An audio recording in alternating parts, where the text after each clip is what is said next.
撸啊撸职业选手花10万找我配电脑，我只赚他9万9；美女花50万让我做机车，我赚他48万8；大蜜的雷总也慕名而来，要花1000万找我做汽车，结果我黑了980万。后来龙国军方找到我，竟然要花2亿让我造坦克，心想我总不会连龙国的钱都敢黑吧？我忍了忍，赚了1亿8千万。你小子竟然连龙国的钱都敢赚！不过在检验过坦克的威力后，小飞啊，我这里还有一个6亿的单，你抽空给搞一下呀！我笑了笑说道：“我赚一点点，你不会介意吧？毕竟赚客户的钱才能获得积分，也只有积分才能让制造系统升级。”刚得到系统的我，闲得四肢都快要退化，无聊的来到直播间找活。而这时，前职业选手姿势正在咆哮：“要不是我这破电脑刚才卡了一下，我能让白云单杀！”想翻盘的姿势在直播间水友们的鼓励下，成功的又跪了3把，姿势是彻底破防。水友们看热闹，不嫌事大。我就说嘛，儿子有哪门子实力？这时，一名叫青蛙的水友开口了：“姿势不要管这些小黑子，我相信是你电脑真的卡了，换电脑记得找我，我给你打8折。”换电脑找青蛙，3万只赚2万8，坏了冲我来的！帮管，把青蛙给我从直播间插出去！老子这次一定找个技术大神配台电脑，让你们看看什么叫实力！说着，在直播大厅找起来，姿势瞬间眼前一亮，超神制造店满足你的一切幻想，就它了，老子要超神！说着，在订单上写下要求：我要一台玩到 L 能达到人机合一的状态，拳打白云，脚踢李元昊那种。本人有律师团队后援，办不到不要接我订单。看到姿势的订单留言，直播间的观众们绷不住了。你隔着写小说呢，还人机合一，你怎么不来一句一击破天门呢？儿子要的不是电脑，这特秒法器吧？这订单谁敢接啊？不对，这老板还真接了，而且还是秒接订单。好家伙，这老板是疯了吧？这么离谱的要求也敢接？你们看儿子下的订单金额10万块，儿子回头告个诈骗，这金额都够判了吧？行，这老板这次是行了。一单生意没有的，我闲得四肢都快退化。而在看到姿势的订单要求后，我内心倒是很平静。虽然系统第一阶段只有2类民用品制造技能，但也包含了电脑制造技术。姿势看到我回复的消息后，表情不由得呆滞了一下，直播间的弹幕也飘个不停。体检报告，这老板要体检报告干什么呀？搞不懂配个电脑还要体检报告。姿势给了直播间的水友们一个鄙视的眼神。你们这群人懂不懂啊？这个就叫专业。我将姿势的体测数据给系统后，很快得到反馈，适合姿势的显示帧率大概在218左右 ，CPU 的处理速度为0.00058毫秒，也就是说姿势手上的操作到电脑上的英雄完成操作的速率为0.00098ms， 有难度，不过难度不是很大。系统开启超级实验室，接收到宿主指令，实验室正在开启中。我看了看角落里那台早已经报废的二手电脑，视线出现了这台的报价126块，10万块的订单，抛开成本126，能赚9万9多。开启系统第2阶段的8万积分不就够了？超级实验室已开启成功。目前1阶段实验室的时间是为5比1，在实验室5天，相当于现实世界1天。目前有2种选项可供宿主使用，第一种完全进入超级实验室，宿主将不会在实验室中衰老；第二种仅意识体进入超级实验室中，外界身体会随时间衰老。如果系统升级时间比将提高到100比1，那岂不是在实验室待1年？现实只过去才4天不到，我激动地关上店门，抱着那台报废的电脑进入了超级实验室。在实验室里，我不用吃饭睡觉，精神还会一直处于饱满状态。3天过后，显卡、主板、CPU、硬盘我都成功制作了出来。制造评分满分10分，本次制造9.9分。我嫌内存制作太浪费时间，就做的糙了一些。本来能用20年，现在也能用10年，毕竟一台电脑能用个5、6年都算长寿。我进入实验室的时候是晚上9点，现在是上午11点，现实中只过去了10几个小时。我按照姿势留下的地址快递了过去。晚上6点，收到开播提醒的水友纷纷来到姿势的直播间，而看到新电脑到了的标题后就炸锅了。我的个乖乖，这么快，这新电脑它正经吗？1天不到电脑就配好了，还是小小的期待一下吧，毕竟儿子可是花了整整10万块呢。姿势激动地搓了搓手，兄弟们一起见证新电脑的面世吧！下一秒，姿势脸上的表情便彻底凝固下来。五彩斑斓的酷炫的机箱，还有28寸的曲面屏去哪里了？姿势看着一层灰的机箱，眼皮狠狠抽了2下。是王叔吗？我配电脑被骗了10万！不是要让对方退钱，我就想问问，能送制造电脑的老板进去多少年？直播间的观众们也是彻底绷不住。我不行了，让我先笑个3分钟，我就喜欢看儿子破防。说实话，这事儿搁谁身上谁都受不了。这电脑从破烂市场都淘不到了吧？看来配电脑还是得找青蛙呀，他3万只赚2万8，这制造店黑心老板10万敢赚儿子9万9啊！现在我总算知道这黑心老板为什么为儿子要体检报告，他是怕儿子当场晕过去。姿势放下电话后，差点把后槽牙给咬碎了。老子不把你给送进去，老子我就不姓刘！说着，含泪把他花了10万块钱的电脑搬了出来。被骗10万的事引起了平台的高度重视，更是派了工作人员来他直播间取证。而姿势现在要做的就是测评他收到的电脑电脑性能，好让工作人员评判一下他的10万块究竟被骗了多少。姿势突然一怔，不对劲啊，这破电脑怎么感觉一下子就开了？姿势有些不信邪的重新关机，再次按下了开机键。直播间的观众也直勾勾看着屏幕。我的神，这是什么开机速度啊？眨眼功夫就完成开机了。好点的电脑开机怎么也得6、7秒吧？姿势咽了咽口水说道：“不是7秒，也不是6秒，是4.68秒。我没听错吧？4.68秒，这破电脑的开机速度岂不是要碾压所有电脑？听说最快开机速度也得5秒。开机快不代表电脑性能就好，我觉得这台电脑很可能少了许多组件才这么快，有可能就是一台空壳电脑。空壳电脑，感情是这么回事。心疼儿子1秒钟。”姿势一拳头砸在了桌子上。刚才律师已经说了，3万3年，10万10年，他多坑老子1万块，老子就要多送他进去1年。这时姿势下载了一个电脑测评软件。不对劲啊！要说这电脑开机快是因为少了组件的缘故的话，那这下载软件的速度为什么这么快？难不成咱们又猜错了？这电脑真不能冒像。姿势瞥了一眼弹幕，不能冒像个毛线！老子的是1000兆专线，能不快吗？这测评软件怎么跟我的不太一样？处理器未知，显卡未知，内存未知，硬盘也未知，怎么4个未知啊？难道检测不到跟任何牌子有关系？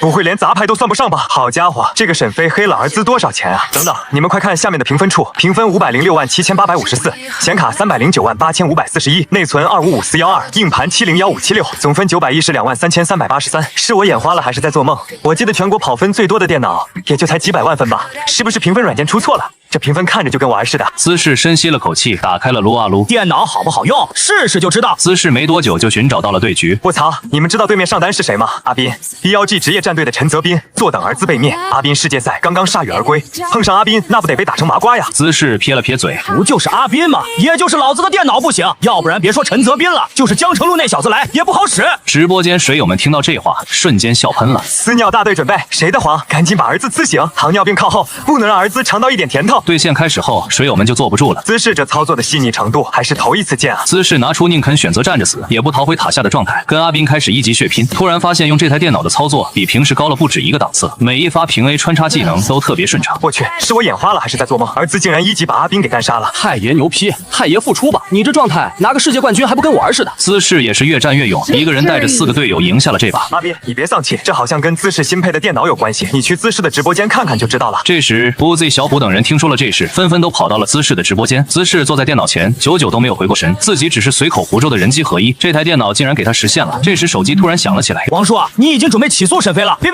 沈飞那是我亲哥呀，这事儿回头我再跟你解释吧。反正这台电脑10万块钱绝对物超所值。随后，姿势又运行一款大型游戏进行测试。好家伙，散热器上的风扇连转都不带转一下的，风扇不转，证明 CPU 的工作远远没有超过负荷。本来以为电脑会达到极限，感情连门槛都没有摸到。直播间的水友们也纷纷发起弹幕。原来飞哥搞出来的这电脑这么牛，我知道错了。飞哥，你会原谅我的对吗？飞哥厉害，飞哥才是咱们龙国的技术大神。睡到下午的我睡眼惺忪的打开手机，突然看到直播间的位置就像是坐了火箭似的窜到前排。我倒是想过给姿势配的电脑会吸引一点流量，没想到会恐怖到这般地步。看来这下不用为系统升级需要的积分发愁了。恭喜宿主赚取积分完成，系统已升级到第2阶段，已将1类民用品百科技术植入你的大脑，包括但不限于空调、汽车、手机等精尖制造。其实我感兴趣的还是系统的第3阶段军工制造，但从第2阶段升级到第3阶段需要1000万积分。我叹了口气，就算每天都能赚10万积分，也得100天。我看了看后台那些新订单，基本上都是配电脑的，最高的也就15万。你们能不能发挥一下想象力？我可不是只会造电脑啊，只要你们敢想，我就敢造。突然后台蹦出来的一个订单50万，这时嗨小妹的直播间炸开了锅。我去，大家都去找飞哥配电脑，你去找飞哥造机车，哈哈。感觉这老女人就是想蹭飞哥的流量，你就蹭吧，早晚有一天蹭出事。看着水友们的弹幕，嗨小妹脸都黑了。不要喊我老女人，老娘今年才27岁，我是真喜欢机车，但不喜欢市面上的那些大众机车。还说我蹭流量，我蹭毛线啊！而也就在这时，网友们的弹幕又飞快地刷了起来。我的乖乖，老女人的订单被飞哥接了，感觉飞哥是不是手滑点错了呀？我感觉飞哥不是手滑，就是奸商本性又爆发了。楼上的哥们儿真是了，飞哥配的电脑是牛批，但外观也确实是了。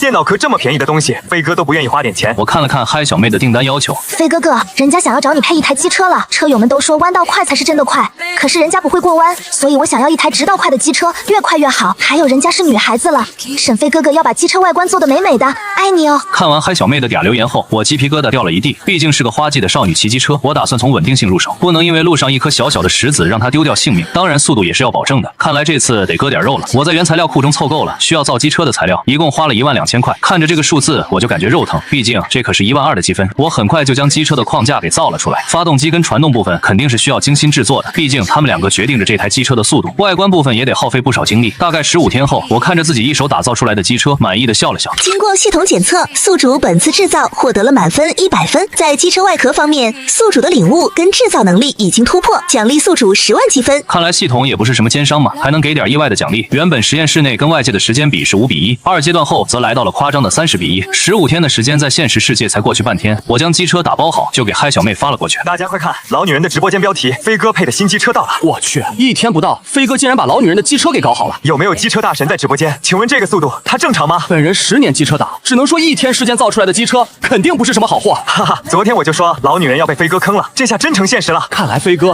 还是一如既往的奸商本性爆表啊！不知道50万，飞哥这次黑了多少钱？之前飞哥给儿子配的电脑我算过了，除了飞哥自己搞出来的硬件很屌外，其他材料加起来估计连200块钱都没有。大胆预测一波，飞哥50万，这波最少赚40万。楼上的哥们说少了，低于45万，飞哥都配不上奸商头子这个名号。弹幕一波接着一波，根本停都停不下来。某个独栋别墅内，坐在电脑跟前的嗨小妹看着这些弹幕留言，小脸都气红了。机车怎么样，跟你们有关系吗？真的是，我自己喜欢不就好了？看来不开播真是正确的选择。这些黑粉真讨厌。嗨小妹掐着自己的小腰，气不打一处来的嘟囔道：“自己美美的拆包裹，它不香吗？为什么还要听别人说3道4的？哼，我就自己开箱。你们想看我的新机车都不给你们看。”嗨小妹最后哼哼了2声，3下5除2便把装着机车的大纸箱给拆了开来。只不过看着面前机车的样貌，嗨小妹的眼皮当即便不由狠狠地抽搐了2下。沈飞，你是不是真坑我钱了？你讨厌，讨厌啊！你怎么会跟那些黑粉说的一模一样？奸商，呜呜奸商！眼前这台机车造型是特别具有流线型，但外观跟好看是一点都不沾边，尤其是在阳光的照射下，那层外壳就好像是生过锈的铁，被硬生生擦干净似的一般，要多难看有多难看。嗨小妹简直哭的心思都有了。不过这一切都随着嗨小妹跨上机车拧动钥匙的那一刻而戛然而止了。有呢，沈飞，你个大王八蛋，天底下最黑最黑的奸商，50万老娘都花了，你舍不得给老娘加一箱油？沈飞，别以为我不敢真的报警，等我测试一下这机车的速度，要是不满意的话，我就直接找警察叔叔给我做主。不过在他找警察叔叔给他做主之前，显然他得先去加油站买1桶汽油。虎鲨平台嗨小妹的直播间中，已经有越来越多闻风而来的观众涌了进来，人气都快赶上他开播时候的人气了。而大家感兴趣的肯定都是嗨小妹的新机车。我操，兄弟们，你们猜我看到什么了？就在刚刚，我看到老女人了。什么？哥们儿，你看到老女人了？快拍照啊！她新机车什么样？直播间的弹幕伴随着一名叫做孤独求败的水友留言，瞬间炸翻了天。而在众人焦灼的期盼之下，过了几秒钟的时间后，那名叫做孤独求败的才再次发送弹幕道：“我仔细看了一眼，就只看到了老女人一个人来加油站买汽油啊！飞哥给老女人配的机车，我根本没有看到。老女人是开车来的，搞不懂老女人还有储存98号汽油的习惯吗？”孤独求败的弹幕中处处透露着不理解。不过直播间一些脑子比较灵光的观众瞬间便反应了过来：老女人跑去加油站买汽油，是不是飞哥没给机车油箱里面加油？肯定是这样的。飞哥果然不愧是奸商头子，100块钱的油都舍不得给老女人加。你可以一直相信飞哥，他永远都不会让大家失望。看来之前判断飞哥50万黑了老女人，45万都说少了，估计得到47、8万。有了油之后，嗨小妹扭动机车钥匙后，我给她造的机车瞬间便发动了起来。戴好头盔之后，嗨小妹骑着机车就离开了别墅。嗨小妹以前虽然骑过机车，但是她显然就是那种外行人，因此她对机车性能什么的其实都不太懂。一路拧着油门，嗨小妹骑行了大概2公里后便停了下来。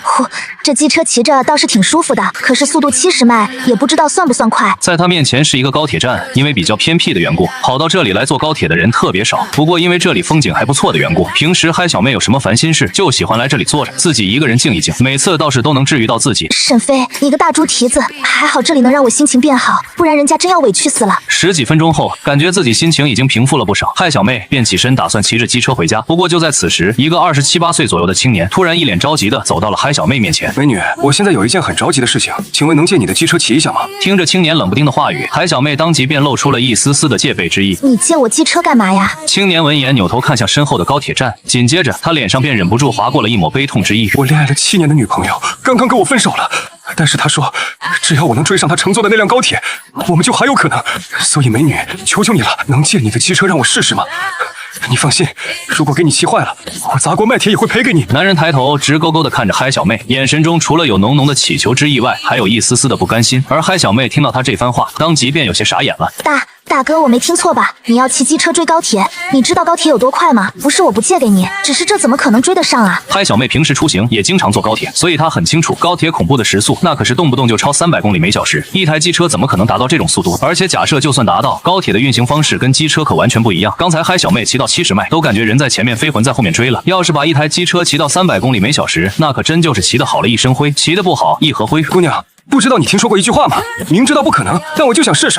我怕错过了这一次，就是一辈子，就让7年的感情最后再迎风燃烧一次吧。就在这时，青年眼眶含泪道，而嗨小妹闻言，当场便呆立在了原地。她没有什么感情经历，也不懂7年之久的感情究竟是一个什么样的。但是这一刻，她真的被眼前的青年感动到了，伸出小手将机车钥匙递到了青年眼前。嗨小妹脸上绽放开了一丝笑容，道：“大哥，加油！”青年接过钥匙，重重的点了点头。此时，一道高铁启动所产生的微风吹拂而来，青年扭头看着不远处已经眨眼间跑出去了数百米的高铁，急忙对嗨小妹说道：“姑娘，大恩不言谢，他就在那辆高铁上，我得去追他了。”说完，青年便快步走到了那辆机车前，戴好头盔之后，青年便发动起了机车。下一秒，一道破空声响起，嗨小妹的发梢都被吹乱了。她看着自己这辆弹射机车，顿时不由愣了一下。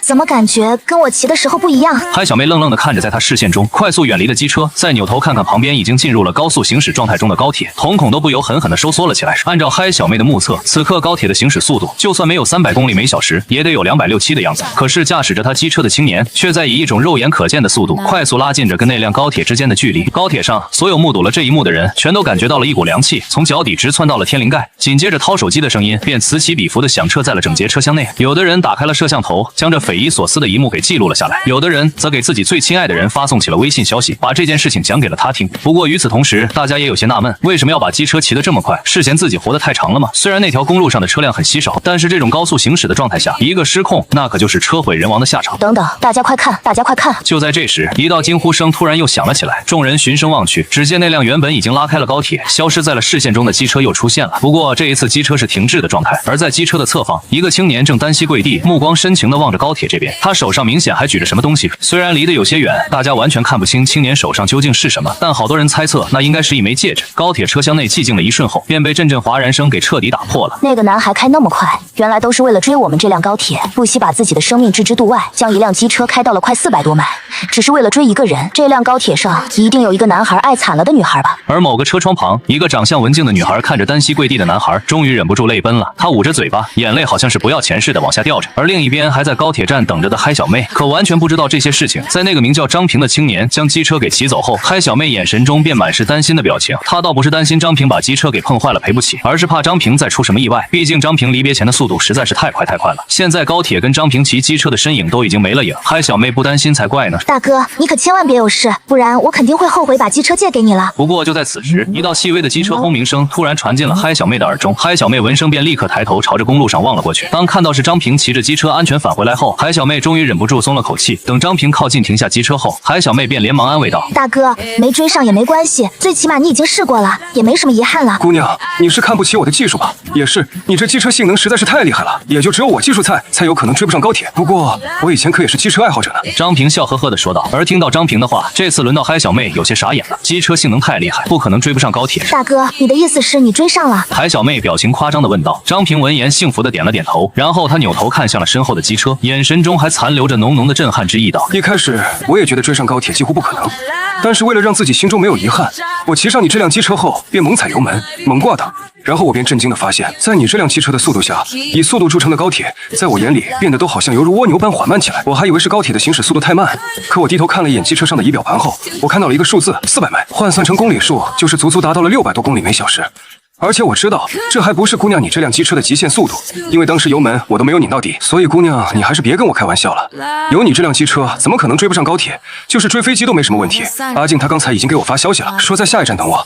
姑娘，谢谢你，真是太谢谢你了！要不是你还有你的机车，我们可能真的就要错过了。张平看着嗨小妹，一脸感激地说道。紧接着他低头看了眼时间，便又有些抱歉道：“姑娘，不好意思，我得赶紧买票乘下一趟高铁去找阿静了。”说完，再度对嗨小妹表达了一番深深的感谢。张平这才脚步匆忙地朝着高铁站入站口跑去。而他不知道的是，后面他的感谢声，嗨小妹是一句都没有听进去。在他说完有关于沈飞所造的机车那番内容后，嗨小妹就已经彻底听懵掉了，表情呆滞地看向身边的机车。嗨小妹忍不住喉咙蠕动，吞咽起了口水。别说追高铁，追飞机都没问题。沈飞，我的飞哥，你究竟给我配了一辆什么样的机车呀？对不起，之前是我声音太大了。飞哥，你哪里是奸商？你简直就是天底下最牛的制造商！你没给我加油，肯定是超预算了，50万根本都不够花，是不是？你对人家简直是太好了，没有坑人家一点。这一刻，我在嗨小妹心中的形象瞬间高大上起来，而停在她面前的这辆机车，嗨小妹的心情简直不要太高，完全不像先前那般嫌弃它的外观。能让一对恋人重归于好，拯救一段感情，这才是最美的机车。好评评，飞哥，我要给你满分10分的好评。回去的路上，艾小妹的心情简直不要太高兴，跟来时的心情截然不同。只不过她还不知道的是，因为她这辆机车，网上已经掀起了轩然大波。这一切都是因为乘坐那辆高铁的乘客们把拍下来的视频都给发到了网上。在短时间内，但凡是刷视频的网友，全部都被这件事情给刷屏了。刷10个视频，最少也得有8个是张平骑着机车追高铁的震撼场景。为爱冲锋，骑机车追高铁这一话题更是直接冲到了热搜榜的第1名。无数网友纷纷被这一份爱情故事给感动到了。燕京某个独栋小院内，知名机车女博主皮佑正面对着镜头，将机车追高铁的视频亲自给直播间的观众播放了一遍。不知道大家仔细看了没有？整个视频一共9秒，而视频中的机车在这短短9秒钟的时间内，一共过了26个电线杆。根据魔都市市政部门近些年来的规划建设，那条名为成华大道上的电线杆距离，每2根之间都是标准的55米，26根电线杆间距55米，9秒。综合这些数据可以判断出，视频中的机车的时速已经达到了恐怖的600多公里每小时，夸张，这实在是太夸张了。我玩机车这么多年，还从来没见过这么变态的机车。皮佑忍不住一个劲的咂舌道，看向视频中的机车，更是充满了满脸的渴望。虽然视频中机车的模样有些模糊，根本看不清它的样子，但是在皮佑看来，有这样的性能、外观什么的都已经不重要了。别说能够拥有一辆这样的机车，就是能够让他骑一圈，皮佑都觉得这辈子值了。皮佑这边憧憬不已，他直播间的10万加观众们则彻底被他这番话给惊到了。虽然视频中机车追高铁的画面给水友们的冲击力已经足够巨大，但是对于当时机车的最高时速，众人还真没有什么概念。此刻听皮佑这么一番分析下来，10几万网友只感觉头皮都忍不住的发麻了起来。卧槽，我没听错吧？600多公里每小时，平时我开车开个120都感觉魂在后面追了，这机车最高时速竟然达到了恐怖的600多。骑机车那哥们是真不怕死吗？死神，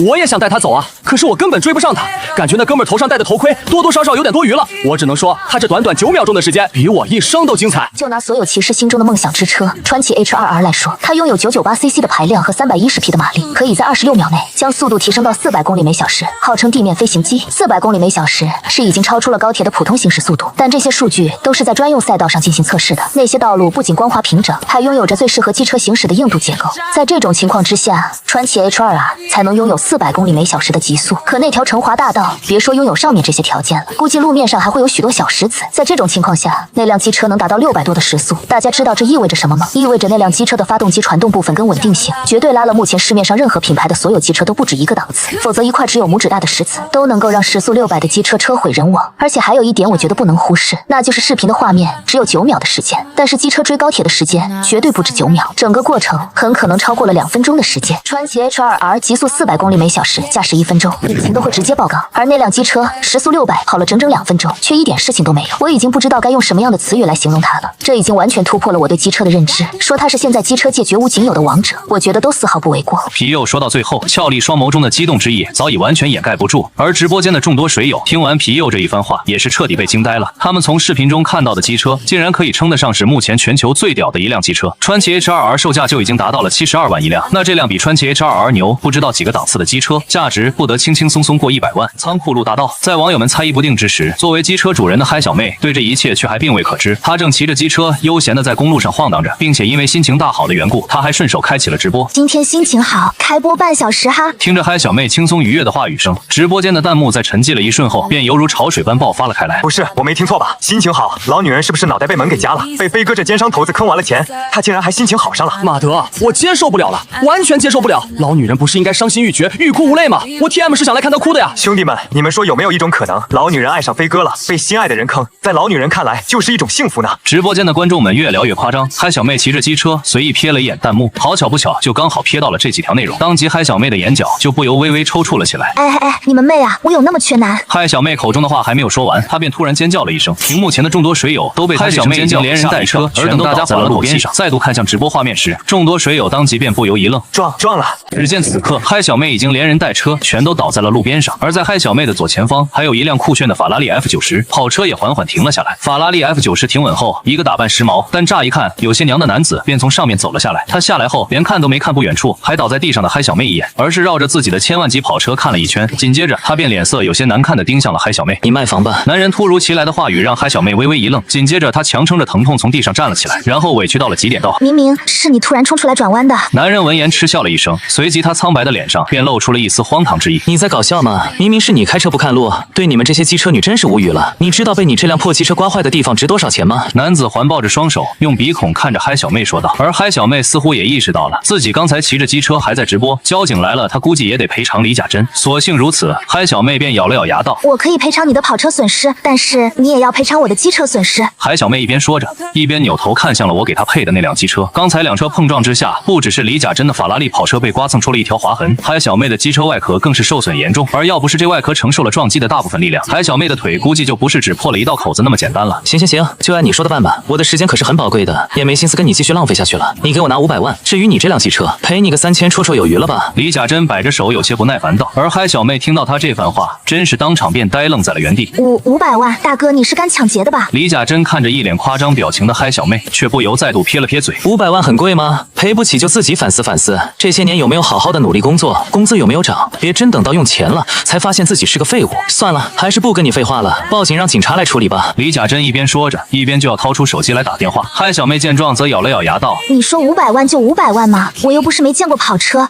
你这车就算重刷一遍漆，再修一下，最多也就20万顶天了。20万我可以赔你，但是你也要修好我的车。先说好了，我不要钱，我只要你把我的车恢复原样。”说到最后，嗨小妹眼神里都不由流露出了丝丝的心痛之意。沈飞给她配的机车，现在她别提多喜欢了，现在被撞的外壳都有些变形了，她不心疼才怪了。放眼全球，我这辆法拉利 F90都是独一无二的存在，更不用说曼佐尼先生亲自操刀的加成。至于你这辆破机车，还想让我找人给你修，我可没有那个时间。我1个小时赚的钱都不知道能买你这破机车多少辆了。这里有10万块钱，够赔你这辆破机车了吧？这机车这么难看，简直丑死了，多看1秒脏了我的眼睛。现在既然我花钱买了，那就该由我处理了。二虎，给我把它砸烂！李甲珍朝地上丢了一张银行卡，然后便扭头看向了不远处站着的一位彪形大汉。之前直播间的观众们还真没有注意到，李甲珍车上还下来了一个人。此刻那个名叫二虎保镖模样的人，听到李甲珍的指示后，当即便晃动着膀子，开始朝嗨小妹的那辆机车走去。期间那名壮汉还顺手从地上捡起来了一块砖头，看样子是真要听李甲珍的话，把那辆机车给砸得稀巴烂。看着拿着砖头的壮汉，嗨小妹说心里不害怕都是假的，但是她也不能眼睁睁的看着自己心爱的机车被砸烂。住手！你住手！不要碰我的机车！嗨小妹鼓足勇气拦在了壮汉面前，可是壮汉却连看都不看她一眼，直接就将她推搡到了一旁。眼看壮汉已经抬起了手中的砖头，要朝着机车狠狠的砸落下去，嗨小妹急得眼泪瞬间就哗啦啦的落了下来。我不要你的钱，你不要砸我的车。不过就在壮汉手中的砖头快要落到机车上时，一道闷响声却陡然响了起来。紧接着嗨小妹抬头看去，还带着泪痕的俏脸上的表情当即就忍不住一愣。只见几名身穿西装的外国人突然出现，然后直接把李甲珍的那名保镖给推出去了，足足7、8米远。嗨小妹这时还没反应过来，一个满头银发的外国老头便冲了出来，他扑到嗨小妹的机车旁，便哭丧起了脸道：“上帝，这是谁干的？谁干的？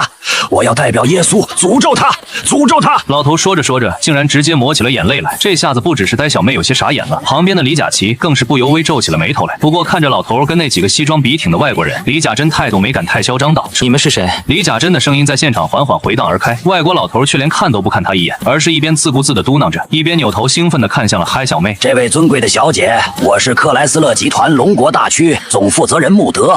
在20分钟之前，我们集团旗下的信息部找到了那名叫做张平的先生。通过对张平先生的咨询，我们这才知道时速突破600多公里的神奇机车是您的。现在我代表克莱斯勒集团向尊贵的小姐您问好，并希望您能够将这辆尊贵的机车转售于我们。当然，您请放心，我们一定会给您一个满意的价格。老头发亮的眼神看得嗨小妹着实有些发毛，而他用流利中文说出口的这番话，更是让嗨小妹脸上的表情呆滞了下来。至于直播间的无数观众，在沉默了一瞬后，便彻底炸开了锅。我操，我没听错吧？外国老头的意思是，追高铁的机车就是老女人这辆被无数博主吹上了天，在机车圈已经封神的神车，竟然是飞哥打造出来的。不是都说是这是资本的一场营销吗？媳妇，快给我一巴掌！我他妈的看直播好像出幻觉了。眼看嗨小妹还处于愣神的状态之中，穆德便扭头面无表情地看向了李甲珍。紧接着，穆德轻轻摆了摆手，他身旁几名西装笔挺的外国壮汉便立刻朝着李甲珍所在的方向走了过去。李甲珍见状，喉咙蠕动，吞咽了口水，声音有些结结巴巴道：“你们要干什么？现在可是法治社会，打人是犯。”李甲珍的话还没有说完，一道闷响声便响了起来。只见那几名外国壮汉根本不是朝着他来，而是越过了他，直接抽出防爆棍砸在了他的千万级跑车。一下结束之后，便又一下，金铁交击之声不断在现场回荡而起，几秒的时间都没有，李甲珍那辆还牛气哄哄的法拉利跑车就被砸了个稀巴烂。看着这一幕，李甲珍眼角都忍不住狠狠地抽搐了起来。但是碍于那几个外国壮汉的威势，他是一个字都不敢说。而不远处的嗨小妹此刻也已经从愣神的状态中脱离了出来，看着眼前扎人眼前的画面，急忙开口道：“穆德大叔，我没说要把机车卖给你啊。”嗨小妹以为穆德这是在为自己出头，不过听到他这话，穆德却缓缓摇了摇头，说道：“我尊贵的小姐，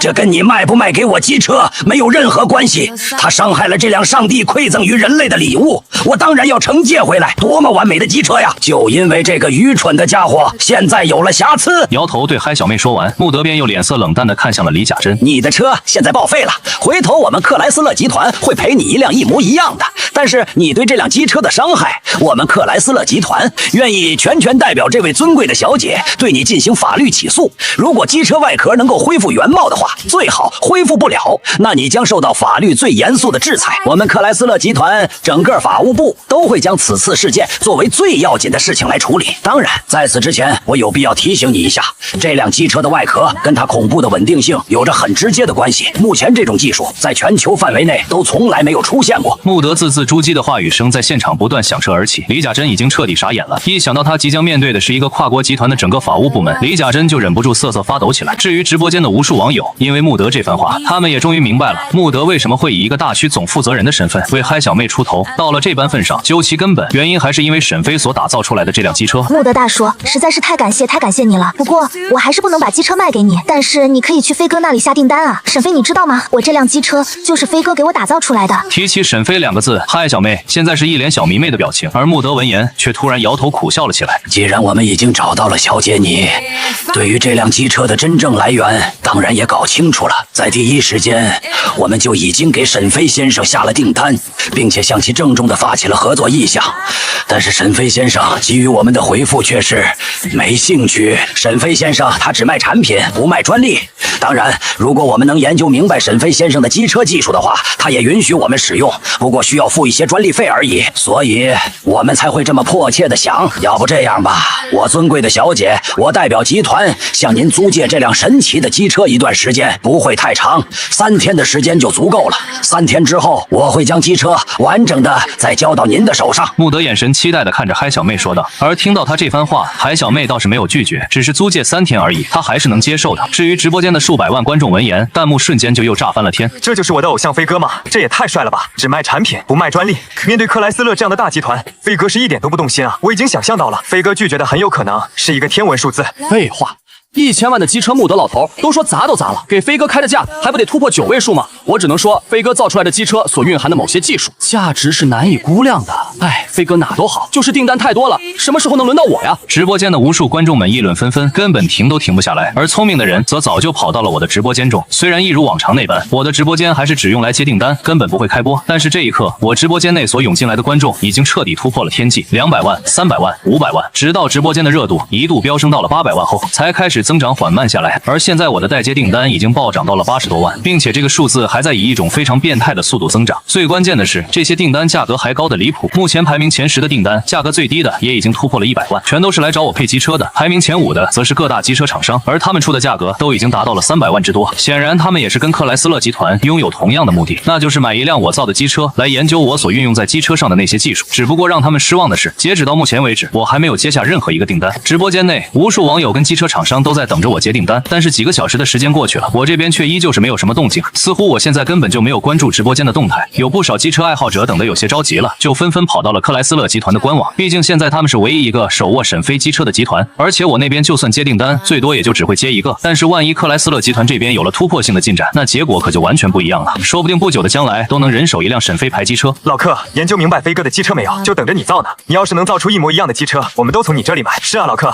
能不能圆我们的机车梦，可就全都靠你了。川崎集团，你们克莱斯勒行不行？不行，把机车交给我们研究。铃木机车，老川说的没毛病，不行换人啊，别占着茅坑不拉屎。克莱斯勒官方网站下发的留言板块，现在是要多精彩有多精彩，不仅仅只是普通机车爱好者过来催促了，就连几大机车厂商都跑过来给克莱斯勒集团压力了。而如此高压之下，克莱斯勒官网也是在很快的时间内便给予了回复。在对沈飞先生所造的机车进行过全方位的检测后，我们要很抱歉地告诉关注克莱斯勒集团的各位粉丝朋友，首先，沈飞先生所打造的这辆机车，在某些技术方面，我们暂时根本突破不了，预估最少也要3年的时间。其次，经过检测，我们发现这辆机车的最高时速根本不是600多公里每小时，而是能达到798公里每小时，接近800的时速。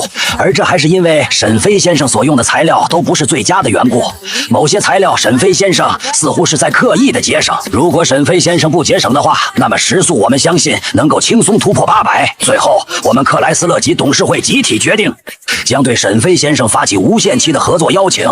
他已经是机车界的未来跟希望，机车将因他而辉煌不止。克莱斯勒集团的这番公告可谓是信息量十足，一经发布，便犹如在平静的湖面上丢下了一块巨大的石头板，掀起了阵阵轩然大波。不只是无数网友们惊呆了，就是各大机车厂商都纷纷沉默了下来。麻了，真的麻了，600还不是极速，800都能轻松达到。飞哥这造的哪里是机车啊，分明就是地面飞行机。机车将因飞哥而辉煌不止。请记住，这是一个上市集团对飞哥的评价，怪不得飞哥敢说让他们随便研究，连专利费都可以打个折。感情飞哥一早就知道克莱斯勒根本研究不出什么东西来吧？只有我一个人关注到了节省材料几个字了吗？飞哥果然还是坑老女人钱了，哈哈哈哈！说的好听点是节省材料，说的不好听就是偷工减料。飞哥果然没有愧对奸商头子的名号。还是那句话，你可以相信飞哥的技术，但是他的人品永远不值得仔细揣摩。哈哈哈！我要笑疯了，我就想知道飞哥这2单究竟赚了多少钱，简直好奇死我了。留言一条接着一条，根本完全停不下来。但毫无疑问，克莱斯勒集团的这番话公告，彻底将沈飞跟他的超神制造店拔高到了一个无与伦比的地步。大家终于明白了，超神制造店满足你的一切幻想。这句店铺宣传语并不是我的中二文青病犯了，而是事实就是如此。因此，在短时间内，我的制造店订单又开始了新一轮的暴增。许多对机车不感兴趣的网友也终于发挥起了大胆的想象，开始给我下起了不一样的订单。郊区制造店内，我的确是没再继续关注网上的动静。在知道嗨小妹靠着我给造的机车造成了全网轰动后，我第一时间就利用系统购买了许多设备，摆放在了我的制造店后面的厂房之中。人红是非多的道理，我不可能不明白。现在网上对我的关注度这么大，总有一天我这个小制造店会被曝光。要是到时候有人发现我这制造店只是个空壳的话，那还是很麻烦的。好在我这家制造店的后面还有一个占地面积非常大的厂房，我便在系统商城内购买了许多设备，直接移动到了厂房内。乍一看，我这家制造店现在也是有模有样的，不过这些设备也是把我赚的2笔订单钱花得快差不多了。我的账户余额现在就只剩下了不到2000块钱。拍了拍手，把手上因为搞厂房沾染上的灰尘拍干净，我便又坐回到了电脑跟前，打算开始接第3个订单。现在距离完成系统1000万积分升级的任务可是还差得很远。只不过刚打开直播间，看着店铺印象一栏里的几个标词，我的眼皮就不由微微抽搐了几下。技术大神108万点赞，蜗牛效率96万点赞，从不开播的失职主播74万点赞。如果说这些沈飞都还能接受的话，那奸商头子578万点赞，这是什么鬼？哎，不就是成本稍微节省了那么一丢丢吗？你们不能光盯着材料不看其他的啊！我不由嘟囔道：算了，不管了，奸商就奸商吧，都是被系统逼的，而且他们只猜到我赚钱了，具体赚了多少钱他们肯定也猜不到。我颇有自信道。不过就在此时，系统的一道提示声却彻底让我有些傻眼了。丁，周期性财报正在生成中，预计在1周之内生成完毕，届时系统将自动在宿主直播间进行财报公布。系统柔和的声音在我脑海中响彻而起，可这一刻我却觉得系统的声音是那么的冰冷。足足沉默了10几秒钟的时间后，我才黑着脸咆哮了起来。系统，我说你有没有搞错？我这一个小小的制造店又不是什么上市集团，公布哪门子的财报啊？坑钱也是你让我坑的，现在你反过头来还要再给我一刀，你还是人吗？还是说你嫌我活得太久，想让那些顾客来砍死我？我胸腔剧烈起伏着，眼神中的杀意都仿佛快要化为实质了。也就是系统看不见摸不着，不然我真想亲自给他个体面。现在网友们还只是在猜测我坑了多少钱，等财报一公布，我觉得这奸商头子的名号坐实与否都不重要了。我就怕万一有一天他这制造店的地址被泄露了，门口的刀片得堆成山高。我这边气得有些七窍生烟，系统那边却在发出提示声后便彻底陷入了沉默之中，对于我的咆哮声是一丁点的回应都没有。深吸了一口气，我知道跟系统是没话说了，这系统纯粹就是来玩他的。重新在电脑面前坐直身子，我继续黑着脸开始挑选起了订单。不过看着琳琅满目的订单以及其高昂的价格，我的心情倒是舒缓了不少。虽然在克莱斯勒集团公布我所造的机车技术暂时无法突破后，各大机厂厂商都纷纷死心了，价格没有再继续进行抬高，但是现在前几名的价格也都达到了300万到350万之间。按照这个价格，我再接收几个机车订单，倒是能很快凑够1000万的系统升级积分，让系统升级到第3阶段。不过升级系统固然重要，在这个过程中充分享受自我的挑战与突破，我觉得更重要。不然以后系统升级到了第3甚至第4、第5、第6阶段，功能是大大得到了提升，但我可能都会跟不上系统的脚步了。心念至此，我便停下了手上的动作，打算等出现合适的订单之后再接，或者晚一点实在没有其他订单，就再挑个价格最高的订单接了。不过就在此时，一个订单突然出现在了接单后台处，并且直接窜升到了第1名的位置上。原本排名第1，订单金额达到了350多万的机车订单都被其远远拉在了身后。我见状微微一愣，然后便顺手点开了那个订单的详细内容。乍一看之下，我的眉头都不由微微一皱，不过再看了2遍，我的眼神便愈发发亮了起来。就你了！在我接下了新订单的同时，网上就掀起了轩然大波。虎鲨直播平台我用于经营店铺的直播间中，聚集在这里的数百万观众看着被我接下的那个订单全全部都目瞪口呆了起来。大密科技，我操，竟然是大密科技！飞哥的大名都已经传到雷布斯那里了吗？不是，这真的是雷布斯那个大密吗？他们给飞哥下了个新能源汽车订单，不用想了，肯定是的。订单金额999万，我蒙着眼都能认出这就是雷总开的价。哎，雷总糊涂啊！你这999万得让飞哥坑多少去啊？而且飞哥他只卖产品又不卖专利，999万买一辆车，未免也太贵了吧？我总感觉飞哥这奸商头子就是在钓鱼，现在好像是把雷布斯这条大鱼给钓上来了，赚够1000万就收手的那种吗？如果是这样的话，飞哥这一单就能退休了。反正我觉得亲爱的雷总是要被飞哥给坑惨了。机车跟汽车可完全是两个东西，尤其是新能源汽车，科技含量可实在是太足了，那根本就不是一个人能完成的东西啊！对，当初飞哥给嗨小妹配机车的时候，你们也是这么说的，说电脑跟机车根本不一样。可结果呢？行了，别吵了，说半天也说不出点有用的东西。雷布斯怎么想的？去大密集团追问一下不就好了？直播间的几百万观众议论到最后，便纷纷离开了我的直播间，跑到了大密官网的下方留起了言。而彼时，大密集团位于燕京的总部大楼内，诸多大密科技的董事围聚在一堂，早已经吵成了一锅粥。这一切都是因为雷布斯给我下的那个订单。彼时，无数网友可能还不清楚，雷布斯给我下订单的事情，完全是他自己一个人拍板决定的，根本就没有通过董事会董事们的同意。现在这件事情已经开始在网上发酵的同时，大密科技董事会的董事们都忍不住对着雷布斯拍起了桌子。雷总，这件事情你必须要给我们一个说法。那个沈飞我们都听说过，他是很厉害，可那也仅限于电脑跟机车方面。而我们的大密汽车自开始研发到现在为止，已经投进去了不下几百亿都没能研发成功的东西。现在您1000来万交给了一个直播平台的制造店小老板来做，这不是胡闹吗？大密集团董事会副董事，同时也是大密汽车分部总负责人的林建成眉头紧皱着说道：“他这一声胡闹，无疑是在极度的挑衅着雷布斯的权威。”而董事会的一众人对这一切倒是见怪不怪，脸上没有泛起任何意外的表情。其实他们心里都清楚，雷布斯在外人眼中是大密集团的绝对性代表人物，但是这2年来，以林建成为首的林派正在逐渐架空雷布斯。尤其是1年前，林建成成为了大密汽车研发总负责人后，这种情况已经变得愈演愈烈起来。而雷布斯没有经过董事会的决议，便直接在我那里下了新能源汽车的订单，这在林建成看来，不亚于是雷布斯对他挥动的一次刀子，所以他才会这么情绪激动。这一点在座的明眼人都早已经看了出来。会议室内的集团董事们互相对视了几眼，便都齐刷刷的扭头看向了坐在董事长席位上的雷布斯，想看看他会怎么样应对林建成的这番话。对于目前大密集团内部的争斗，他们都还没有开始进行站位。按理说，以雷布斯这些年的事迹以及他在大密集团内的地位，他们没有任何道理不站在雷布斯这边。可是林建成这个人同样很不简单，据说他身后站着燕京那边的大佬，曾经组上为时代进步做出过巨大贡献的那种。现在事情发展到了这般地步，他们都嗅到了一丝丝决战的味道，就是不知道这一次究竟是雷布斯能够除掉林建成，将大密集团重新完全掌握在自己的手中，还是林建成后来居上，把雷布斯给彻底打垮。1000万的支配额度而已，难不成我花个1000万还要跟你通报一声才行？面对林建成的话，雷布斯倒是一副云淡风轻的模样，笑道：“集团有重大金额支出的时候，才需要召开董事会进行集体决议，可那最起码也是几十亿的金额支出，现在区1000万而已，他还真没有跟林建成和董事会打招呼的必要。”而林建成闻言，抬头看向雷布斯，脸上突然便泛起了阵阵悲怒交加的表情，他抿着嘴，表情异常沉重道：“雷总，1000万是小，可他对大密集团的影响却不知道有多大，难道这一点您真的不明白吗？就在您给那个沈飞下订单的事情传开不到15分钟的时间内，大密科技在港股的股价就开始波动了。现在我们的股民跟股东们都在质疑大密集团的实力，一个上市公司目前最专注的新能源汽车板块，却要去委托给一个小小的制造店老板，继续这样下去，大密集团都有可能毁于一旦。我建议立刻停止跟沈飞的订单合作，由你亲自出面宣布，这一切只不过是一个误会，同时还要加大对大密汽车的投资，让股民们看到我们大密集团对新能源汽车板块的决心。”林建成脸上的表情从沉重到最后的激动，一番话说的慷慨激昂，那般模样就仿佛只有他一个人在为集团着想一般。而雷布斯听完他这番话，却不由哈哈一笑，脸上的笑容比刚才还要更加灿烂。你们大家看看，咱们林董事的演技还真是好呢。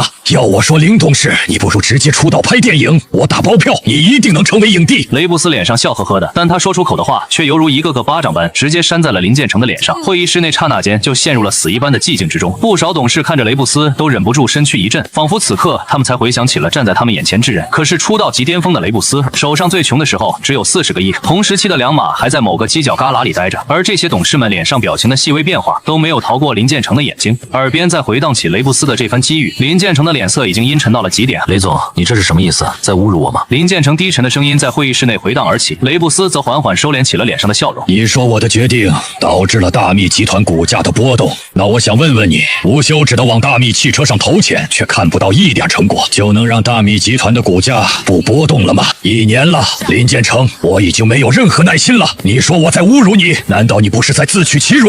雷布斯目光冷冽地看着林建成，完全不像平时那般和善模样，让人陌生的可怕。而林建成听到他这番话，则陷入了沉默之中。足足过了几秒钟的时间，林建成才缓缓抬起了头。既然雷总都把话说到了这个份上，那我也没什么好说的了。我要跟你签一个对赌协议，3天，给我3天的时间。如果我不能带领大密汽车将第一款属于大密的汽车 S7制造出来，那我将交出大密汽车分部总负责人这个职位。但如果我完成了，你需要辞去执行董事的身份。雷总，不知道你敢接吗？林建成这番话落下，会议室内当即便泛起了阵阵喧哗声。一众董事猜想到两人今天可能会玩得很大，但是也没想到会大到这般地步。林总，三思啊，不要冲动。雷总，林总他这是说气话呢，您别放在心上。哎呦，两位祖宗，咱先都静下来，喝杯茶，慢慢说，慢慢说。一众董事开始你一言我一语，纷纷劝诫起了林建成跟雷布斯。可林建成对于周围的声音却置若未闻，只是眼神直勾勾地看着雷布斯，一副要跟雷布斯决一生死的架势。而迎着林建成这般锋芒毕露的目光，雷布斯却突然略显平静了起来。他缓缓靠在了座椅靠背上，然后顺手将一份文件丢在了桌子上。既然是对赌，那不如就玩得大一点。我会以大密集团执行董事的身份来发布公告。3天后，在北山广场举办大密汽车的发布会仪式。你带着大密集团的 S7，我带着沈飞交给我的汽车，到时候看看究竟是你赢还是我赢。如果你赢了，我不仅可以将执行董事的位子交出去，连大密集团的股票我都可以减持。但是如果你输了，我以后不想在大密看到你，你手上所有大密集团的股票也必须全部抛售出去。雷布斯的声音不大，但是他这些话却犹如惊雷一般，炸响在了所有人的耳朵边上。谁都没有想到，雷布斯竟然提前便拟定好了对赌协议。会议室内的10几名董事回过神后，全部都齐刷刷地看向了雷布斯，觉得他肯定是疯了。从雷布斯的这项对赌协议来看，现在林建成可谓是占尽了天时跟地利。不管怎么说，大密汽车都已经研发了1年之久，资金更是投入了不知道多少。而现在雷布斯竟然想要只带着他999万的合作伙伴沈飞来跟林建成对赌，这简直不亚于雷布斯带着沈飞跟整个大密集团为敌。诸多董事面面相觑，复杂的眼神中都不由划过了一丝荒唐跟由衷的敬意。他们从来没有想过有一天雷布斯会以一个局外人的身份来亲自对抗他所一手打造出来的大密。而他们能理解的是，雷布斯的这番做法不论对他个人而言是好或者是坏，对大密集团却是最好的。因为不管林建成跟雷布斯两人成败与否，大密集团都会成为最终的赢家。林建成跟雷布斯的内斗将会以这种润物细无声的方式而悄然结束，不会引起任何不好的影响，甚至大多数人都不会知道这件事情。心念至此，会议室内的每一个董事都不由向雷布斯投去了尊敬的眼神。最起码在这一刻，雷布斯从人格上已经彻底征服了他们。可是于利益而言，在场的董事们最终却都会选择站到林建成的身后，因为在雷布斯提出这项对赌协议的那一刻起，就没有任何一个董事认为他能赢。1000万的资金，3天的时间，就算沈飞再厉害，外界已经把他宣传成了神一样的人物，他们也不认为沈飞能够打造出一款能够征服所有人的新能源汽车。雷总，你这是何苦呢？我们在某些方面是有分歧，我也承认是想要成为大密集团的执行董事，但是我从来没想过把你给赶尽杀绝。林建成视线在雷布斯跟桌子上的那份对赌协议间徘徊开来，目光略显迟疑。雷布斯的做法的确是有些震撼到了他。自打进入小咪的第一天，林建成就知道雷布斯是块难啃的硬骨头，即使他背靠着燕京那边的背景，让雷布斯深感忌惮。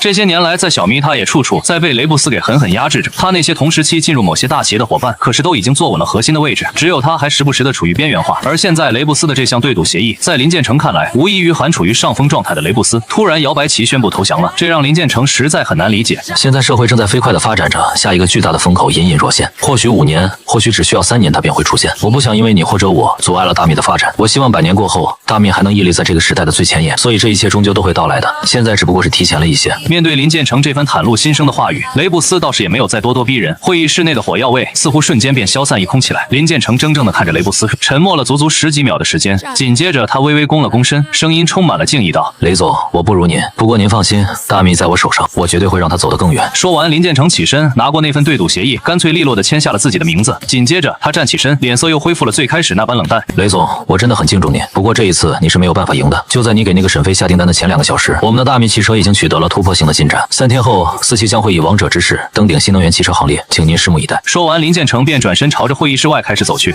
在场的众多大密集团的董事见状迟疑了片刻，也都起身开始相继离去。不多久，偌大个会议室便只剩下了雷布斯一人。咯吱，一道挪动椅子的声音响起，雷布斯绕开会议桌，缓缓走到了会议室内的落地窗前。从这里俯瞰下去，能够看到一整座城市的繁华。雷布斯注目了良久后，才开口呢喃自语道：“一定会输吗？他可是我时至今日见过的最惊艳的年轻人，有一种很熟悉的感觉，像是当年的我自己。可是我知道，他比我年轻时要优秀的太多。在雷布斯把宝都压到了沈飞身上的同时，郊区制造店内，我则早已经踏入了系统的超级实验室内。雷布斯给我下订单的事情，网友们知道，下的是新能源汽车订单，大家也知道。可是具体的订单内容却只有我自己一个人清楚。此刻站在超级实验室内的原始森林内，我想起雷布斯那洋洋洒洒的1000来字的订单内容，不由得抿了抿嘴唇。订单的第一句话，雷布斯是让我不要有任何压力，他知道3天的时间内让我打造出一款足以吸人眼球的新能源汽车很为难人，即使我失败了，雷布斯也不会索要订单的钱，更不会对外宣称我的失败。说实话，雷布斯不愧是雷布斯，在看到这几句话的时候，我就已经动了想要接下订单的心思。而等看完了订单后面雷布斯对新能源汽车的构想后，我便彻底决定接下这个订单了。齿轮性平衡轴、复合材料生产成本、电池、电机、电控等等，还有最主要的智能驾驶系统。雷总，你还真是敢提要求，很有挑战性。不过在我看来，好，可是还不够好。雷总，等着我送给你一份大礼吧。呢喃过后，我便打开了系统商城，开始挑选起了此次打造新能源汽车所需要的材料。虽然对雷布斯这位优秀的企业家比较敬佩，但是下血本我是不可能下血本的，因为我之前还有一个最重要的接订单的原因没有说，那就是999万。只要我努把力，节省下足够的钱，那系统的第3阶段便可以直接开启了。这对我的诱惑可实在是太大了。挑挑拣拣花费了大半个小时的时间，我总算是选完了这次打造新能源汽车实验所需要的全部材料，总价9万8。我付完款后，雷布斯打给我的999万还剩下足足989.2万，加上之前从嗨小妹那里赚到的积分，开启第3阶段的积分倒是足够用了。不过真正开启第3阶段，还得等完成雷布斯的这个订单之后才可以，不然觉醒了第3阶段的顶尖军工制造的话，我还能给雷布斯的这辆新能源汽车加上点狠活。但现在我就只能尽可能发挥自己的想象了。而且还有一点很重要的是，虽然失败了，雷布斯那边说不会收回订单的钱，但是实验失败，系统会直接对我进行失败判定，到时候就算钱收不回去，我也得不到系统升级用的积分。看来接下来得努力一把了。好在时间应该够用，我自顾自地嘟囔了2句，随即我便将精力全部扑到了新能源汽车的制作之上。在我没日没夜的在超级实验室中开始埋头苦干时，殊不知此刻外界早已经是炸翻了天。这一切自然是因为大密集团所发布的那一则公告，3天后的北山广场，大密汽车将与大家一起见证奇迹的诞生。大密为发烧而生。在雷布斯给我下订单的事情传开后，可是就已经有不知道多少网友纷纷跑到了大密官网的平台下。本来大家是想打听一下雷布斯究竟是怎么想的，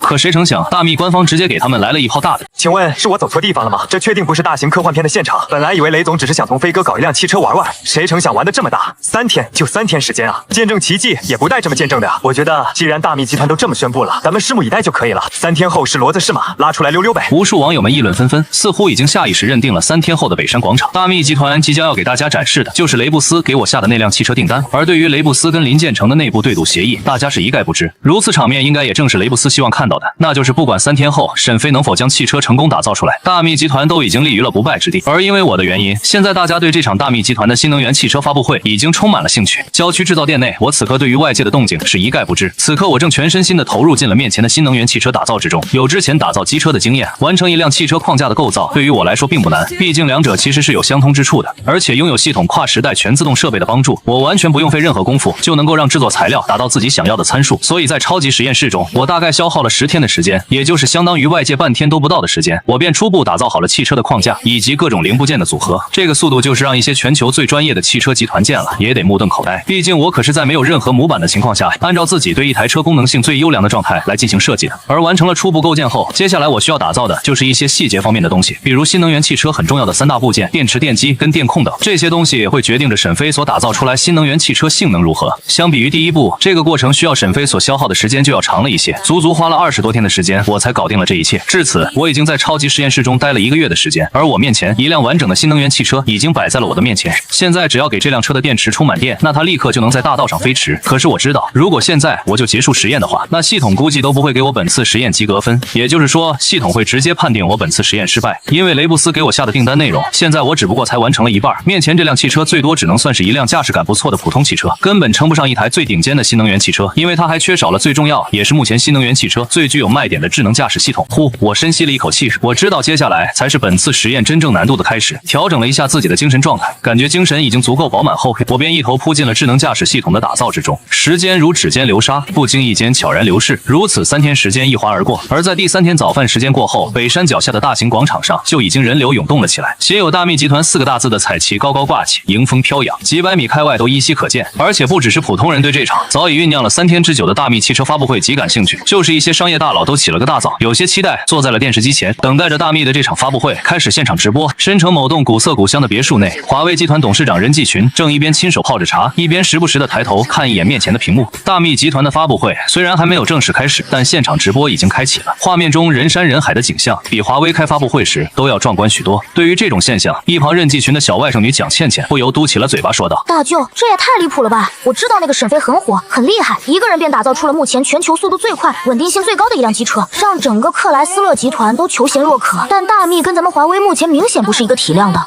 不知道的还以为大密才是龙国第一大科技公司呢。”蒋倩倩脸上一副很不乐意的表情，深得任继群溺爱的她，在任继群面前一直是有什么就说什么，而任继群看着自己疼爱的小外甥女，则忍不住摇头笑了起来。倩倩，今天你且仔细好好的看这场直播，我相信你能学到不少东西。大密集团或许比不上华为，但是论能力，你10个大舅也比不上一个雷布斯。任继群煞有其事地说道，他这番话或许有低调的味道在里面，但是很明显，任继群对雷布斯的评价已经高到了极点。而蒋倩倩听完后，一双漂亮的大眼睛当即便不由扑闪了起来，她撒娇般的摇晃着任继群的胳膊，声音甜腻道：“大舅，你是不是看出什么来了？你就跟我说说嘛，说说嘛。”任继群闻言，表情无奈地看着自己的小外甥女，他拿起茶杯抿了一口茶后，才开口道：“好好好，大舅说你雷叔叔这番操作很明显是在借势。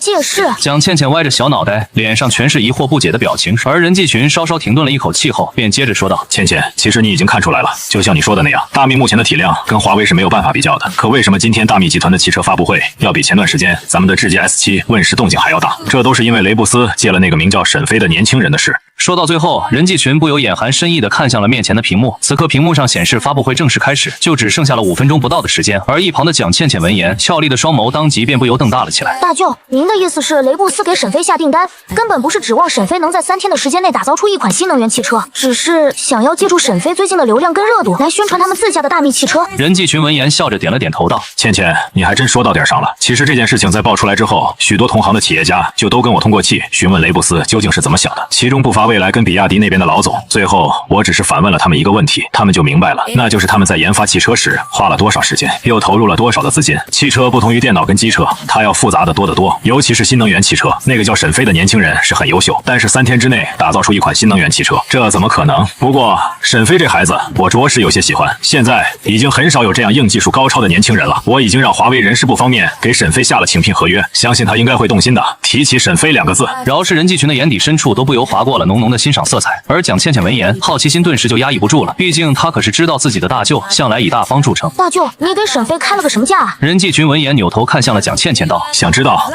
大舅，当然想知道了。见蒋倩倩将脑袋点得犹如小鸡啄米一般，任继群倒也没有卖关子。我给沈飞开出的条件，除了会给他一部分华为的股份外，还会给他每年最少3个亿的年薪，并且次年薪酬涨幅不会低于10%。任继群的声音在房间内缓缓响起，蒋倩倩小脸上的表情当即便呆愣了下来。她想过任继群会给沈飞开一个很高的价码，但是怎么也没想到会是这么一个天价。其他的暂且不说，就那3亿的年薪都足够华为聘请一个全部都是高薪技术人才的30人中型团队了。足足呆愣了几秒钟的功夫，直到不远处屏幕上大密发布会宣布正式开始后，蒋倩倩才从震惊的状态中脱离了出来。她跟任继群一起抬头看向直播画面的同时，小嘴还忍不住嘀咕道：“除非那个沈飞眼睛瞎掉了，不然他根本拒绝不了这么个天价。”大密集团汽车发布会正式开始，足足500多万网友一股脑的全部都涌进了直播间中，弹幕刹那间便满屏飘闪起来。但是负责管理大密直播间的工作人员此刻看着后台数据，却不由有些愣住了。同一时间，包含着大密2个字的弹幕有好几千条，看起来似乎已经够多了，但是包含着沈飞2个字的弹幕却足足有7、8万条之多。虽然这些大密集团的工作人员早就已经有了心理准备，可是他们打死也想不到，来看他们大密集团新能源汽车发布会的网友，竟然一大半都是奔着沈飞来的。在直播间网友们热情高涨的同时，另一边雷布斯已经走到了台上，在跟现场的观众们打了声招呼，简单宣布发布会正式开始后，雷布斯便把主场交给了林建成，而林建成手持话筒走到舞台最中央后，便直接开口道：“我知道大家今天来的目的是什么，所以我就不卖关子了。接下来就请我们本次发布会的主角登场。”伴随着林建成的声音落下后，现场5个直播机位全部都把镜头拉向了一旁。只见一辆外观华丽、造型流畅的汽车正被大密集团的工作人员驾驶着朝台上行驶而去。林建成看着这辆汽车，眼神中充满了自信跟自豪之色。等汽车被开到舞台的最中央后，林建成便手持话筒介绍起了这辆汽车的功能，从内饰到外观，再从续航性能到硬件设施。林建成每一次声音停顿，台下都会响起响亮的掌声。许多业内人士听完林建成的介绍，也都不由频频点起了头来，觉得这辆汽车的功能可圈可点，足以激跻身目前新能源汽车的一流行列，而直播间的数百万观众则早就炸开了锅。不是，飞哥这次没坑雷布斯的钱，感觉这外观跟内饰都下了血本啊！爷青结，飞哥他已经不是那个飞哥了。唉，怎么说呢？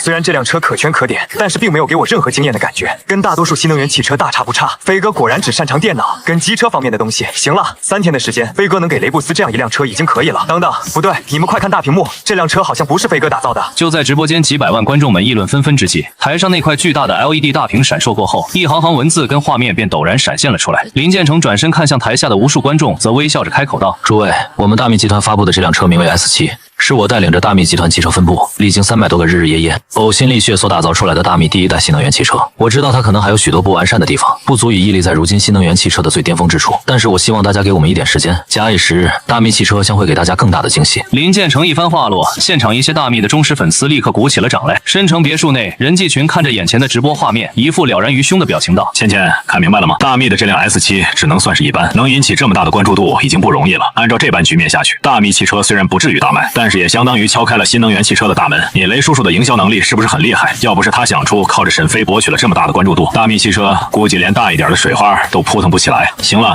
你继续慢慢看吧，舅舅还有事情要去忙，就不陪你了。”任继群一边说着，一边就要起身离去。不过就在此时，屏幕上却突然传出来了一道提问的声音：“林总，雷总给沈飞先生下订单的事情，这3天已经传遍了整个网络。大家本以为大密这次发布会要给大家展示的是沈飞先生打造的汽车，可是从头到尾，这个发布会都跟沈飞先生没有任何关系。我想请问一下，沈飞先生是失败了吗？他并没有能在3天之内打造出符合你们要求的汽车。”现场一名记者举着话筒认真问道。已经抬起脚步的任继群见状，犹豫了片刻，又坐回到了座椅上。而现场跟直播间无数对这个问题极度感兴趣的观众，都在第一时间竖直了耳朵。台上林建成闻言不动声色地笑了笑，然后他便扭头看向了台下雷布斯的方向。我想这个问题还是由雷总本人亲自来给大家解答比较好。林建成看着台下的雷布斯，脸上忍不住洋溢起了胜利者的姿态。而在他声音落下后，所有人便都齐刷刷地看向了雷布斯所在的方向。这时雷布斯悄然叹了口气，然后便放轻松了表情，似乎他心里早就已经做好了应对这种局面的准备。不过就在此时，一道吭哧吭哧好像拖拉机行驶的声音却突然打破了现场的沉默。突如其来的拖拉机声音让现场所有人都不由发懵起来。要知道这里可是高科技新能源汽车的发布会现场，这拖拉机的声音来的也有些太不和谐了。愣神过后，所有人便都集体扭头看向了声音传来的方向。只见冒着黑烟的拖拉机此刻已经停在了广场的最东方，紧接着拖拉机摇摇欲坠的车门从里面打开，一个皮肤黝黑的老汉便从上面走了下来。看着这么多人望着自己，那个老汉也有些紧张，不过紧接着他好像想起来了什么，便开口大喊了起来：“那个是雷老板，那个是雷老板妖，一个姓沈的老板，让我给你拉的汽车到了撒！”老汉粗犷的声音在现场回荡而开，所有人都下意识看向了拖拉机后面的车斗处。只见透过拖拉机后，车斗上堆积着的一些柴火堆缝隙，是依稀能够看到一辆汽车的边角。而这时雷布斯反应过来后，便快步走到了老汉跟前：“我就是你说的雷老板老乡，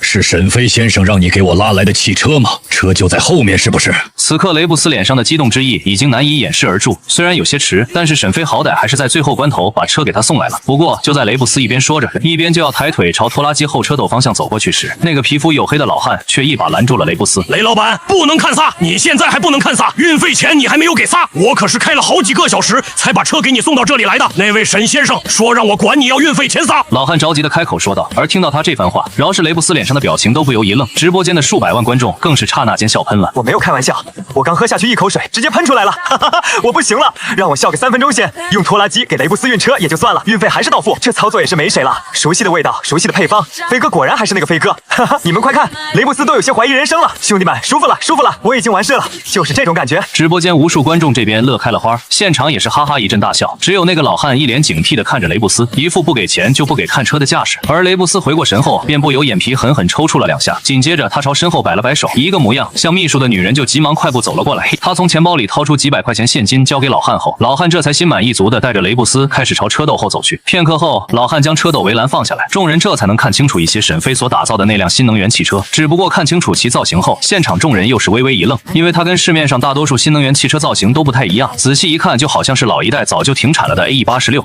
飞哥难不成是藤原拓海的粉丝，所以搞了一辆 AE86的造型出来？我只能说看到这辆车一股复古气息便扑面而来了，我还蛮喜欢的。行了吧，我觉得飞哥这奸商头子子要不就是嫌麻烦，要不就是为了省钱，直接搞了一辆破老二手车现改装出来的新能源汽车。哈哈哈，真像啊！楼上的哥们，还是你了解飞哥啊！观众们议论纷纷的同时，另一边的雷布斯已经迫不及待地爬上了拖拉机车斗。现场直播的全部5个机位都对准了我所打造出来的这辆汽车。不远处已经走下了台的林建成，看着这边，脸上则是一副浑然不在意的表情。在他旁边还站着几个大密集团的董事，此刻他们已经提前祝贺起了林建成。林董，恭喜恭喜啊！您带头打造出来的大密 S7，今天可谓是取得了圆满成功啊！不错，从此以后，咱们大密也算是彻底敲开了新能源汽车行业的大门。林董功不可没。那个我刚才已经查过了，咱们大密集团的股价就在刚刚不到几分钟的时间内，已经上升了0.05个百分点。我仿佛已经看到了在林董的带领下，大密走上更高山巅的画面。几个集团董事围在林建成的身边，脸上堆满了笑容。而林建成听到他们这般恭维的话语，眼角的皱纹也是不由因为微笑而压成了褶子。他微微抬起下巴，点向了雷布斯那边道：“诸位，现在说这些还为时过早了哈，咱们还没有见识一下雷总花1000万请那个沈飞造出来的汽车不是？”林建成笑呵呵地说道，但是他眼神中的轻蔑之意，只要仔细一看便能轻易看出来。而就在此时，雷布斯那边好像又出现了什么状况，伴随着嘈杂声的响起，林建成便虚眯着眼睛望了过去。另一边，雷布斯已经通过沈飞留下的车钥匙打开了车门，车里的内饰跟大多数新能源汽车也看不出什么不同之处。可是问题就出在了雷布斯想要启动汽车的那一瞬间。现在车还在拖拉机车斗上，支架已经架好了，就等汽车发动后把车开下去就可以了。但是雷布斯按下一键启动按钮后，汽车却并没有半点反应。看到这一幕，现场跟直播间的众多观众顿时忍不住议论了起来。我操，是飞哥失手了吗？车怎么启动不了啊？看来3天的时间确实太短了，飞哥估计是那个地方没有弄好，完蛋了，飞哥一世英名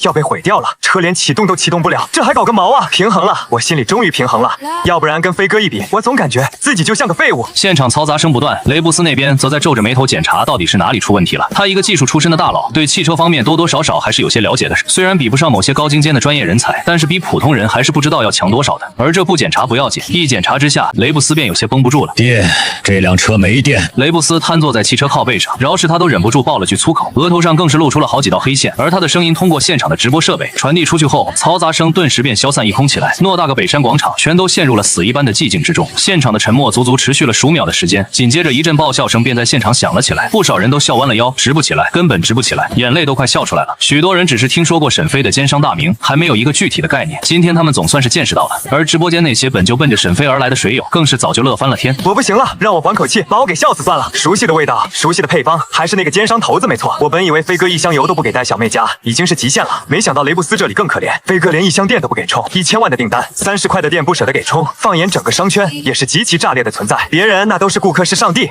到飞哥这，他自己把自己当上帝。估计雷总也没想到，他这名头在飞哥那是一点都不好使，该怎么坑还是怎么坑，肯定的了。你们没看雷总整个人都有些懵了吗？能让千亿大佬失去表情管理，也就飞哥能做到了。靠在汽车座椅上的雷布斯，此刻的确是心情复杂到了极点。再仔细想想他给沈飞提的那些订单要求，雷布斯都有些不抱有期望了。不过就在此时，雷布斯的手机突然响了一下，他下意识掏出手机看了一眼，随即脸上的表情就不由愣了一下。雷布斯本来以为是什么商业伙伴给他发来的信息，却没想到竟然是沈飞通过虎鲨平台给他发来的一条订单回执。而等雷布斯把沈飞发过来的信息看完后，他的眉头当即便不由紧紧地拧在了一起。沈飞，你这究竟是想要干什么？这两者之间有可比性吗？雷布斯用只有自己能听到的声音呢喃道，紧接着他便陷入了沉默之中。足足10几秒后，等大密集团的工作人员把移动充电桩都拉了过来，雷布斯这才从沉思的状态中脱离了出来。罢了，事到如今，也只有选择相信沈飞了。雷布斯深吸了一口气，然后便从车内钻了出来。紧接着，他在自己的秘书耳边低语了几句，就开始直接朝着场外走去。现场的观众见状，还以为雷布斯是被我给气到愤然离场了，刹那间就忍不住议论纷纷了起来。那个女秘书看着场面一时有些失控，便急忙站出来解释道：“那个，我们大密集团的发布会并没有结束，雷总他刚才告诉我，在把电充满后，会正式开始展示沈飞先生为我们大密集团所打造的这辆汽车，还请大家耐心等待。”说完，女秘书便退后到了一旁，负责监控起了给汽车充电的事宜。而现场的上万名观众，还有直播间的数百万水友，听到女秘书这话，倒是选择静静的等待了起来。要是换做其他企业发布会，让所有人等半个多小时的时间，那不知道得有多少人提前离场。但是因为我的缘故，大家可谓是给足了耐心。如此大约20分钟时间过去后，一阵阵汽车的轰鸣声突然响了起来。原本众人就等得有些无聊了，听到这么炸裂的轰鸣声，当即便有不少人扭头看了过去。只见北山广场那片入山口的空旷地带处，一辆辆超跑突然鱼贯而出，全部都稳稳地停在了那里。打眼看去，最起码得有得有10几辆之多，其中不乏法拉利跟兰博基尼等顶级超跑。扎眼之极，都说跑车是男人的终极浪漫，一看到这般阵仗，所有人的视线都被吸引了过去，不少人更是急忙掏出手机拍起了照。而就在大家的注意力都放在了这些顶级超跑上时，雷布斯的声音突然通过扩音器响了起来。接下来的时间内，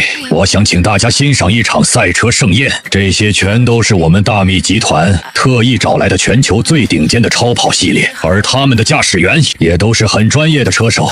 雷布斯的声音响彻在整片广场之上，现场顿时便响起了阵阵欢呼之声。大家都没想到今天还有这么炸裂的节目，直播间的数百万观众也都忍不住炸开了锅。卧槽，雷总果然不愧是雷总啊，每次搞发布会都节目效果拉满啊，听着那些超跑的轰鸣声，真感觉血液都沸腾起来了啊！可是这是大密的新能源汽车发布会啊，搞来一堆烧油的顶级跑车比赛，这真的好吗？就是雷总这波究竟是怎么想的呀？是怕自家的大密汽车会卖得太好吗？嗨，咱们操那门子心干嘛？有节目看不就得了？等等，卧槽，不对，你们快看，是我眼花了吗？直播间的观众聊到最后，突然便有些一惊一乍起来，而现场的众人脸上的表情更是有些凝固住了。只见通往北山盘上公路上的起跑线上，10几辆超跑正发出阵阵的轰鸣声，仿佛一头头蓄势待发的野兽。而就在此时，雷布斯驾驶着沈飞所打造的那辆汽车也停在了10几辆跑车的中间，那般画面给众人的冲击感就好似一群钢铁猛兽中混进去了一只小绵羊，而且还是不会叫的那种。现场在沉寂了1秒钟的时间后，嘈杂声便犹如潮水一般爆发了开来。卧槽，媳妇快给我一巴掌！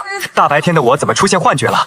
好疼，不是幻觉，但雷总这是疯了吗？容我捋捋，10几辆超跑比赛，雷总要开着一辆新能源汽车参赛。兰博基尼、法拉利、科尼赛格，雷总能见到这些车的尾气都算我输。我只能说，雷总这波节目效果我给满分，这绝对是我目前为止看到过的最炸裂的汽车发布会。不只是普通观众被雷翻了天，此刻就是看台上的林建成等一众大密集团的董事都被惊掉了下巴。足足过了好几秒的时间，林建成才第一个回过了神，紧接着他便不由抹了把眼角道：雷总，你这是要亲自证明那辆车有多废，以此来烘托我们的 S7有多厉害吗？够了，雷总，您为我为大密集团做的已经足够多了，不管以后你还是不是大密集团的执行董事，在我心里你都永远值得尊敬。林建成声情并茂，真情流露，似乎是真的被雷布斯给感动到了。而旁边的一众董事听到林建成这话，也瞬间反应了过来，感情是这么回事儿。雷总搞的动静有多大，咱们的 SU7就会卖的有多好啊！要我说，还是林董看事情透彻，一眼便看出了其中原委。以后大密在林董的带领下，一定能更大、更强、更创辉煌。在林建成等人的注视下，另一边的赛车比赛已经进入了倒计时，10几辆超跑蓄势待发，剧烈的轰鸣声直冲天际。反观雷布斯驾驶的沈飞牌新能源汽车，就像是一头待宰的小羔羊般，只能静静地等待着10几辆超跑的碾压。终于伴随着倒计时结束，发号枪的枪声响起后，10几辆超跑全部都一溜烟地窜了出去，那般弹射起步的架势让现场的观众们直呼过瘾。紧接着大家把目光移动到雷布斯驾驶的那辆汽车上后，笑声便此起彼伏地响了起来。新能源汽车的启动加速度是要比大多数燃油车都要快，但是那也只能跟普通的燃油车相比，跟这些真正的超级跑车相比，那就有些小巫见大巫了。光是一个起步，雷布斯就被落下了足足几十米的距离。再度过了几秒的时间，雷布斯连那些超跑的尾气都看不到了。不过这时，雷布斯身为大密集团董事长的尊贵身份便显现出来了。负责遥控无人机进行跟拍的工作人员很懂事，一共5架进行跟拍的无人机，有2架一直都跟在雷布斯的屁股后边。就这样，雷布斯驾驶着汽车，终于来到了北山盘山公路的第一个弯道处。现场跟直播间的观众都早已经将视线直勾勾地投向了广场上的那块巨大的 LED 屏上，跟拍无人机传输回来的画面能在上面清晰地看到。当然，大家关注的都是那些超跑的画面，对雷布斯这边的动静几乎不怎么感兴趣，只是随意扫了一眼，便要继续去看那些超跑急速行驶的画面。但就是这一眼，所有人的视线都移动不了了，现场甚至有人忍不住发出了不敢置信的尖叫声。只见画面中雷布斯驾驶的汽车时速已经来到了120，虽然比不上那些超跑，但是也绝对不算慢了。要知道，一般高速公路最快也就允许开到这个速度，而就在这般高速行驶的状态下，雷布斯竟然直接压到过弯，连1秒钟的时间都不到，便通过了那个弧形弯道。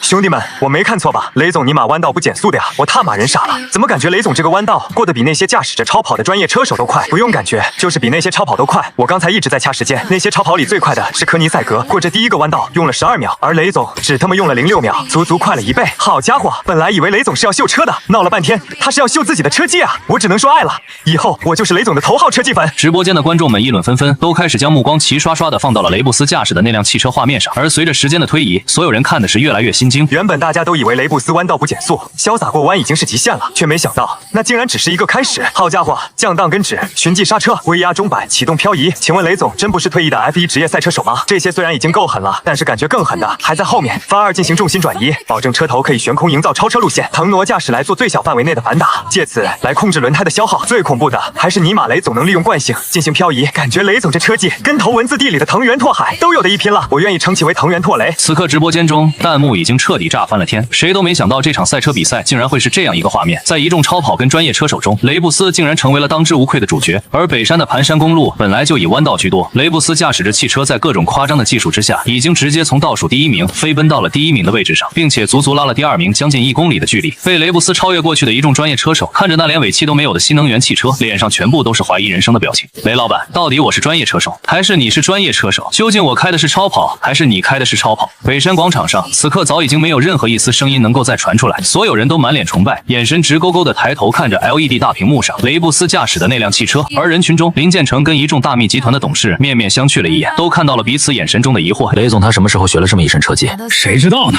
雷总他平时兴趣爱好就多，说不定年轻时候就会了。感觉雷总退休后都可以直接去参加职业赛车比赛了，到时候我一定包场请大家去看。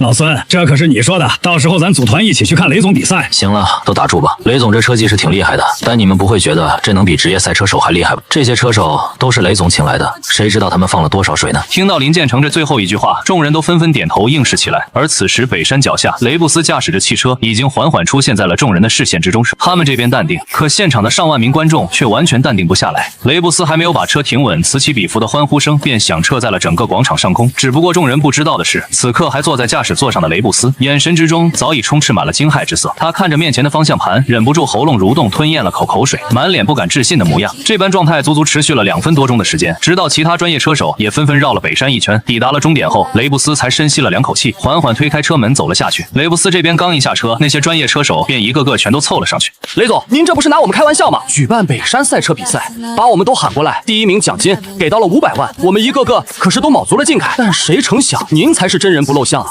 这车技都快赶上 F1 的职业赛车手了，跑不过，根本跑不过。那些车手满脸苦笑道，眼底之间则充满了对雷布斯车技的钦佩之色。俗话说，外行看热闹，内行看门道。雷布斯这车技，就是在他们这些内行人看来，也是极其炸裂的。尤其是先前雷布斯超他们车时，那行云流水的操作，可是把他们都给看呆了。而专业车手都对雷布斯的车技推崇到了这般地步，就更不用说那些普通群众了。现场上万个人，此刻都纷纷围了过来，喊话道：“雷总，您这也太生猛了吧！刚才的比赛简直比外国大片都好看。雷总还收徒弟吗？我想跟着您学车技啊！雷总出车技教程吧，我跪着学。雷总，雷总，我要给你生猴子！”现场的观众情绪高涨，喊的话也是越来越离谱。雷布斯从秘书手中接过话筒，稍稍咳嗽了一声，现场的嘈杂声顿时便消散了一大半。紧接着，迎着无数人激动的目光注视，雷布斯缓缓开口道：“你们觉得他怎么样？”说话的同时，雷布斯缓缓伸出手指指向了一旁，众人顺着雷布斯手指的方向，齐刷刷的扭头看去。当看到雷布斯说的是沈飞所打造的这辆汽车后，众人刚想开口评价，谁成想一道扑哧之声突然响了起来。只见那辆汽车的4个轮胎有3个突然龟裂了开来，最后剩下的1个也变得有些歪了。而且这还没有结束，一阵阵细微的咔嚓声响起后，车体内部陡然响起了一道更为巨大的声音，似乎是电机被烧掉了。现场在沉寂了1秒钟后，爆笑声便轰然而开。沈飞究竟坑了雷总多少钱啊？电都没给充也就算了，这质量也太拉垮了吧！头一次见新车跑完1次就变成这样的，感觉雷总多多少少有些命大了。谁说不是呢？估计现在雷总腿都得打颤了。要是刚才比赛的时候车出问题，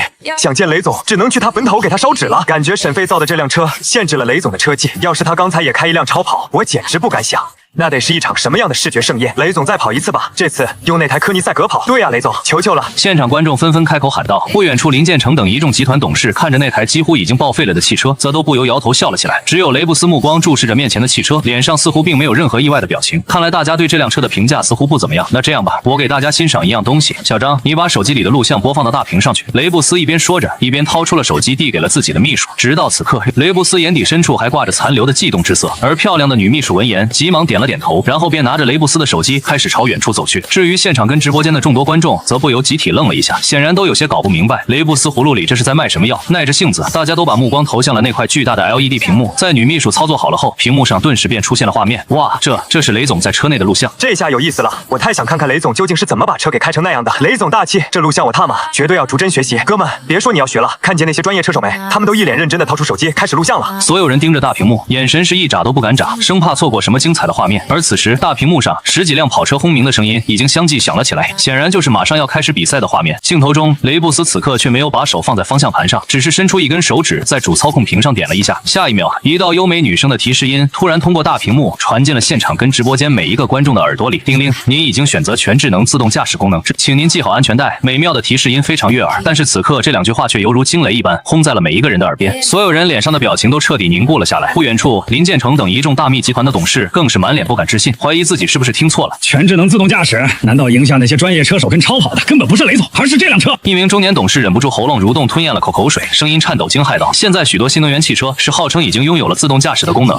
但其实他们这些高层人员心里都清楚，目前所谓的自动驾驶还依旧在测试的阶段，最多只能称之为辅助自动驾驶功能，也就是能自动避让障碍物、进行紧急制动、刹车等。像刚刚林建成亲自发布的大米 S7，能够自动驾驶到舞台最中央，这已经是很厉害的功能了。之前林建成给大家展示的时候，台下纷纷叫好，掌声雷动，从这一点就能够看出来。但现在他们听到的是什么神鬼之言，全自动智能驾驶功能，只是让雷布斯系好安全带。要是刚才的赛车比赛真的是全部由沈飞打造的这辆汽车完成的，雷布斯从头到尾都没有碰一下方向盘的话，那他们真不知道沈飞这辆车究竟会给整个新能源汽车界带来多大的轰动。跟这辆车相比，所有号称具有自动驾驶功能的新能源汽车都将被按在地上狠狠的摩擦。不可能，这绝对不可能，这最多应该也就是一种辅助驾驶的功能，那仪器操作根本不可能只是一辆车完成的。现在怎么会出现这种技术？再下去个10年也不可能。林建成回过神后便有些失态的惊声道：“相比于其他董事，他更清楚这究竟是多么离谱的事情。”林总，你先别太着急，事情究竟怎么个回事？咱们继续看下去就知道了。就在这时，另一名董事虚眯着眼开口说道。听到他这话，林建成抿了抿嘴唇，随即便眉头紧拧地看向了大屏幕。其他普通观众在惊骇过后，更是早已经直勾勾地望了过去。只见那块巨大的 LED 大屏上，比赛的画面已经开始。雷布斯在系好安全带后，便舒服地靠在了汽车座椅上，没有了任何动作。很快，直线跑道结束，镜头来到了第一个弯道处。此时，所有人都不由下意识地屏住了呼吸。06秒的时间眨眼而过，而当这06秒钟的画面在脑海中浮现而起后，所有人都顿感头皮发麻起来，一股凉气直接从大家的脚底掌泛起，一路窜到了天灵盖。麻了，我整个人都麻了。如果我没看错的话，从始至终，雷总连一个手指头都没有碰一下方向盘吧？亮瞎我眼睛的弯道不减速，竟然真的是这辆车自己完成的！你们记住刚才雷总的表情了没有？感觉雷总也被吓了一跳。马德，这谁能不被吓到啊？我从来没听说过一辆车会自己飙车的。直播间的弹幕如潮水一般爆发了开来，所有人都被这一幕给惊掉了下巴。而这还没有结束，一个个弯道，一次次超车、降档跟止、循迹刹车、微压中摆、启动漂移、FR 进行重心转移，保证车头可以悬空营造超车路线，腾挪驾驶来做最小范围内的反打，借此来控制轮胎的消耗，利用惯性漂移，这些连职业车手都难以做出来的高超技术动作，无数观众眼睁睁地看着一辆汽车自己使用了出来。越看到后面，众人是越心惊，尤其是在10分08秒的时候，那道优美的提示声又响了起来。叮铃，检测到轮胎跟电机已经超负荷，预计在8分07秒后出现故障，其他零部件目前完好，您可以放心驾驶。听着从大屏幕上传出来的这2道提示声，所有人都不由下意识喉咙蠕动，吞咽了2口口水。感情轮胎跟电机的问题早已经在这辆车的检测之中了，甚至时间都精确到了 S 赛车的过程中，根本就不可能出现任何的危险问题。我他妈服了，彻底服了！原本以为时速超800的机车已经是飞哥的极限，谁成想才3天的功夫，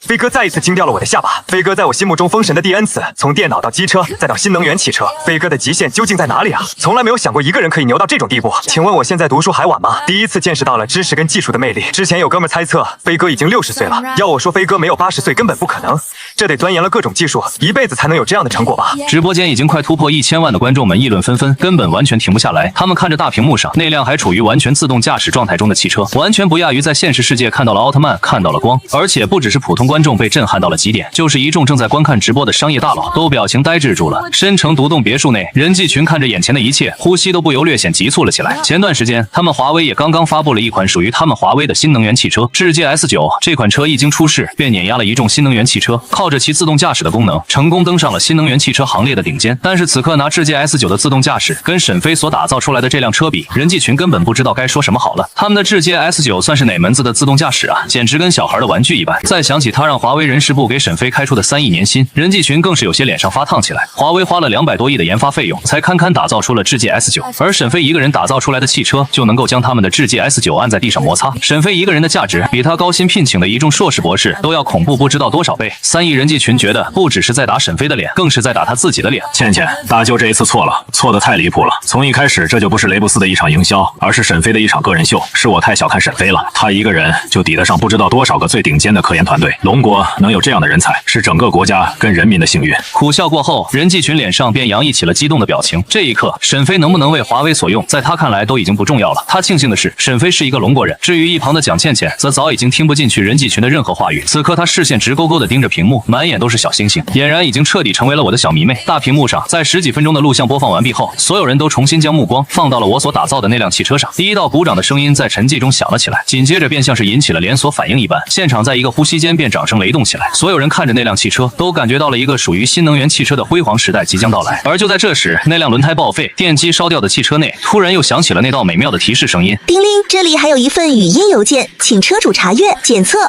邮件权限过高，现在将自动为车主播放邮件。突如其来的声音让所有人都不由为之一愣，紧接着还不等众人反应过来，一道富有磁性的声音便从车内传递了出来：雷总你好，我是沈飞，您应该也听说过，我只卖产品不卖专利，谁能研究明白，给我分点专利费就可以了。不过这辆我称之为大密 SU 光的第一代新能源汽车，我愿意将其某些专利卖给你。没办法，最近有点缺钱，如果雷总想清楚了的话，那可以通过订单回执方式跟我交流。我几句话缓缓响彻在整个广场上后，现场顿时变得安静了起来，而直播间的数百万观众回过神后，则彻底炸开了锅。卧槽，脸呢？奸商飞怎么有脸说出这种人神共愤的话的？笑了，我也笑了。天底下谁都有可能缺钱，你一个奸商头子说自己缺钱，搞笑呢吧？等等，这是飞哥本人的声音吗？怎么听起来这么年轻啊？哥们，你一语惊醒梦中人啊！这声音估计也就20岁左右吧？你们别开玩笑啊！20岁左右，飞哥是从娘胎里就开始搞研究了吗？飞哥80岁我能接受，他要是20岁，让我怎么活啊？跟他一比，我不纯纯的废物吗？我仿佛已经看到今天的热搜第1名了，变态研究鬼才竟然才20岁，飞哥20岁跟雷布斯成为了合作伙伴，而我20岁整天还只知道马卡巴卡。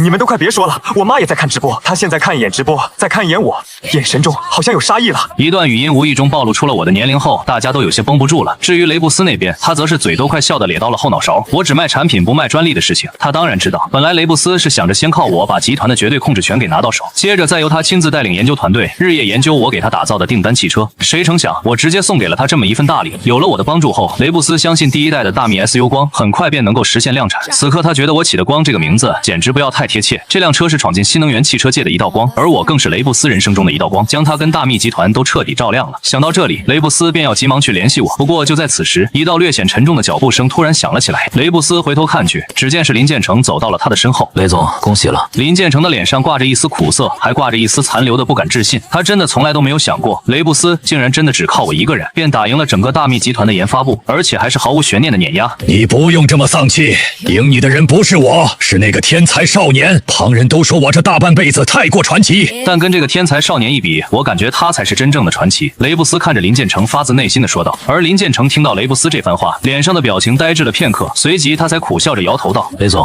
您误会了，我没有丧气，我输得不冤。沈飞是很厉害，厉害到让我感觉到心都在颤抖，但您的选择也很厉害，现在我才明白，您不光是大密的创始人，您也是最适合大密的领头人。雷总，有缘再见了。说到最后，林建成朝着雷布斯微微躬了躬身，便要转身离去。而雷布斯看着林建成迟疑了片刻，还是不由开口问道：接下来有什么打算？雷布斯没有大气的想要挽留林建成，就像如果他失败了，林建成同样不会挽留他一样。不过于商业上两个人是敌人，是竞争者，但是于某些方面，雷布斯还是有些欣赏林建成的。最起码在新能源汽车技术这一块，林建成就要比他强许多。S7只是输给了沈飞，但是却没有输给其他新能源汽车。接下来我想回研究院去，雷总您知道的，我们林家在燕京有些势力。之前我便一直在研究院内潜心搞科研，后来我觉得研究实在无聊，便无心再继续了。而今天沈飞让我见识到了什么叫做真正的科研，我想我会把后半辈子都奉献给科研这项工作，哪怕能研究出一点名堂，也无愧于此生了。林建成表情认真的说道，似乎早已在心中做好了决定。而雷布斯闻言怔怔的看着林建成，眼神中第一次划过了一抹敬佩。祝你好运，哈哈，多谢了雷总，以后有时间希望我们还能坐在一起喝茶。说完最后一句话，林建成便不再对眼前的一切有任何的留恋，他转过身对着雷布斯摆了摆手，便潇洒的离开了现场。而雷布斯看着林建成渐行渐远的背影，抿了抿嘴唇，终究是忍不住开口呢喃道：每一个科研人都值得人尊敬跟敬佩，但是大多数人终其一生都会默默无闻，很少有人能像沈飞这般硕果频出见成。希望你能在接下来漫长的科研生涯中能放平心态吧，毕竟沈飞这样的变态妖孽世上也就只有一个。伴随着林建成的离场，雷布斯的感慨，这次大密集团的发布会也是圆满落下了帷幕。而沈飞这个名字则再一次霸占了各大平台的热搜榜，各大新闻板块跟头版头条全部都被光这款新能源汽车给霸占了。新能源汽车大家见过，能自动辅助驾驶的新能源汽车大家也见过，但是全自动智能飙车的新能源汽车大家就是做梦都没梦到过。所以许多没有看过现场发布会直播的人，在刷到北山广场赛车的视频后，顿时便全都惊为天人起来。谁也没有想到过，在现代化科技如此发展的情况下，最先失业的竟然不是农民，而是赛车手，一个看起来永远都不会失业的行业。而伴随着网上的动静越来越大，我也终于走进了某些人的视线之中。魔都市第一军区作为全国排排名前10的重要军事基地。这里最厉害的不是其军事作战力量，而是其在全国都位于前列的军工研发能力。在这里拥有着全国最大的军工研发基地，无数国内最顶尖的研发人才全部都聚集于此。此时，这个占地面积巨大的军区某处，一个头发花白、不怒自威的老人看着手机上的视频，忍不住扶了扶鼻梁上的老花镜。后生可畏，后生可畏啊！没想到我龙国竟然有这么优秀的少年英才，只是他的研究方向似乎都是民生，这未免有些浪费其天赋了。名叫陈真明的老人不由可惜道。紧接着，他抬手按了按桌子上的一个按钮，几分钟后，一个身姿笔挺的青年便敲门而入。老师，您找我？小马，你去想办法联系一下这个叫做沈飞的年轻人，我想请他来我们研发基地工作。陈振民看着自己的得意门生马弘毅道：“作为研发基地内的一把手，陈振民有许多学生，而马弘毅在他所有的学生中，天资跟悟性都足以排得上前5，因此陈振民对他的态度非常和蔼。只不过听到陈振民此言，马弘毅却不由有些迟疑了起来。老师，这个沈飞我听说过，最近他的事迹在网络上闹得可谓是沸沸扬扬，可让他直接来咱们研发基地，是不是有些破格了？咱们这里招收的可全都是各大军校跟研究院的顶尖科研人才，其中有1多半的人最起码已经涉猎了军工研究5年之久，而这个沈飞研究的东西都是民用品，让他来咱们研发基地，他估计什么都不懂吧？”马弘毅语气大胆地说道：“一般人收到陈振民的命令，就只有遵守的份，根本不敢有半分质疑，否则定会惹得陈振民一阵劈头盖脸的怒骂。毕竟这位此刻看起来是有些和蔼，但是在研发基地内，陈振民可是出了名的暴脾气，有不少新来的研究人员都曾被他骂哭过。不过马弘毅敢这么说，自然是仗着陈振民对他的态度跟别人不一样。这不，陈振民闻言也只是笑了笑道：“我只是想让沈飞来试试，也没说直接招收他为研究基地的正式成员。民生跟军工毕竟有着天壤之别，他能否在军工上也能有出类拔萃的悟性，还得交给时间来定夺。行了，你先去联系吧。”陈振民摆了摆手说道。马弘毅闻言这才乖乖的点了点头，然后转身朝房门外走去。不过就在他手刚碰触到门把手上时，陈振民的声音又突然响了起来：“对了，秦英是不是已经结束试验了？”听到秦英2个字，马弘毅眼底深处当即便不由划过了一抹崇拜，紧接着他便急忙点头应是道：“是的，老师，秦导师已经结束了 TZ 型超硬度合金材料的研究。虽然这次实验秦导师断断续续，一共耗费了2年之久，但他的这次实验突破将给我们的陆战坦克带来一次历史性的革新。拥有了这款超硬度合金，咱们的陆战坦克战斗力将上升2个档次不止。秦导师他才是真正的天才。”马弘毅言语之间毫不吝啬崇拜之意，那般模样就仿佛跟秦英一比，沈飞完全算不得什么。而陈振民闻言点了点头，威严的脸上也不由浮现出了一丝笑容。秦英这丫头的悟性是很高，当年她在我手下只学习了2年半的时间，就晋升成了咱们研究基地的导师。小马，你们也得努力啊！是老师，我等肯定不辜负老师的期望。好，你先去联系沈飞那边吧。联系完了之后，就通知所有人在1号厅开会，让秦英也过去。好的，老师，我这就去安排。一听到马上就可以见到秦英，马弘毅整个人都有些亢奋了起来。紧接着，他便加快步伐离开了陈振民的办公室。而等马弘毅离去后，陈振民便又将目光放在了面前的手机上，看着画面中我所打造出来的那辆全自动智能驾驶飙车的新能源汽车，他不由开口呢喃道：“就是不知道这是特定程序载定，还是智能识别道路系统。如果是后者，那或许可以将其应用于军事作战上，那样将会大大提高特种作战的效率。不过以目前的科技，想要实现这种系统的量产，估计很难。沈飞应该也是研究了许久，才研究出了这么一套。”另一边，我还不知道我已经走进了陈振民这位真正的军工大佬的视线中。在把光这辆新能源汽车的某些核心技术资料传给雷布斯后，我便走出了制造店，打算好好的休息几天。在我融合的前身记忆里，除了有这么一家制造店外，在市中心好像还有一套房子，因此我便打算去市区房子里待2天。虽然制造店也有能休息的房间，但是在我看来，工作跟生活还是要分开的。而且我在这里平时连个人影都见不到，一直这么下去，我估计我的社交能力估计都得退化了。走出制造店的大门，迎着午后温暖的阳光，我不由舒服地伸了个懒腰。制造店这边，我目前的打算是先等2天再接单，或者遇到适合的订单后再接单。开启了系统第3阶段的顶级军工制造后，我自然是想要更大的挑战一下自己。暂且就这么决定吧。现在启程出发去市区。我轻呼了一口气，然后便开上自己的2手破捷达，慢悠悠地开始朝市区的方向开去。与此同时的另一边，魔都市第1军区属于研究基地的地盘内，陈振民正踱着步子朝会议大厅内走去。还没等靠近，陈振民便听到了一阵阵鬼哭狼嚎的声音从里面传了出来。“英姐，别打了，我认输还不行吗？秦导师，你现在可是导师，不带这么欺负人的。再打就要坏掉了。”听着这声音，陈振民脸上的表情微微一滞，紧接着他就不由摇头苦笑了起来。这丫头，说完，陈振民便加快了些脚步。等他走到会议室大门口的时候，刚好看到一道美妙倩影，抬脚将一人给踹飞了出去。那双套在宽松长裤下的大长腿，性感又充满了爆发感。陈振民您再仔细一看，地上除了被秦英给踹飞的那人，还有4、5个也都倒在了地上，爬都爬不起来，显然被秦英给摧残的不轻。而秦英此刻并没有察觉到身后陈振民的到来，他看了一眼地上躺着的几人，不由拍了拍手掌，环抱起了双手道：“喂，你们这身子骨也太不行了吧！说了让你们搞研究之外，也要好好锻炼锻炼身体，怎么2年过去了还是这么弱？”秦英清脆的声音在偌大个会议室内回荡而开，不只是躺在地上的几人有些欲哭无泪，就是周围一众围着看热闹的人，眼角都忍不住狠狠抽搐了2下。英姐怎么没锻炼啊？我们天天20公里山地跑，2年时间是1天都没落下过。可是跟你打，我们能打过吗？连特战队那边的人看了你都绕着走，我们能怎样？算了，英姐你要杀要剐随便吧，我们选择站着死。几个人你一言我一语，是满脸的委屈。秦英看着几人这般模样，稍稍愣了一下，紧接着他便摩拳擦掌的朝几人逼近了过去。好，有骨气，就这几句话还像个男人，姐成全你们。说话间，秦英1米多长的大长腿就已经抬了起来。不过就在这时，陈振民终于有些看不下去了。行了，秦英，别折腾你这些师弟们了。陈振民一边说着，一边背负着双手走进了屋内。而屋内的众人在看到了陈振民后，顿时像看到了亲爹一般，纷纷抹着眼泪便凑了上去。陈老，您可得给我们做主啊！秦英他不带这么欺负人的，我们一群全国最顶尖的军工研究人员，他非逼着我们锻炼什么身体，这不是折磨人吗？昨天听说他要回来，我都做噩梦了。本来3项馆的研究我都有头绪了，一下子就给吓没了。陈老做主，做主啊！那些人扑到陈振民身边，一把鼻涕一把泪，完全没有半点顶尖军工人才的模样。行了，秦英也是为你们好，没有一副好体格，也不能长久的搞科研，都坐回到座位上去吧。今天有正事跟你们说。说到最后，陈振民声音稍稍郑重了一些，道：“在场的几10个人闻言，立刻便像是换了张脸，都收敛起了脸上的笑容，陆陆续续走回到了自己的座位上。只有秦英还像是一副没事人的模样，随意拉了张椅子坐了下来。陈振民看了秦英一眼，也没有再说什么。他抬起步子，走到会议室的显示屏边，将一段视频上传到了系统上。紧接着，他便面对众人开口说道：“先看看这段视频吧。”伴随着陈振民的声音落下后，会议室内的几10人全部都将目光投递了过去。在看到屏幕上一辆汽车在没有任何人操作的情况下，自己全智能自动驾驶，做出各种高难度飙车技术，最后将一众超级跑车甩在了屁股后面后，饶是在座的这些顶尖军工人才，脸上都不由露出了一丝惊诧之色。而一旁的秦英看完后，也是不由虚眯起了俏丽的双眼。在视频播放完毕后，他更是直接陷入了沉思之中。这时，陈振民缓步走到了主位上，他抬眼扫向台下的众人，然后不怒自威地开口道：“这段视频上所发生的事情，就在几个小时之前，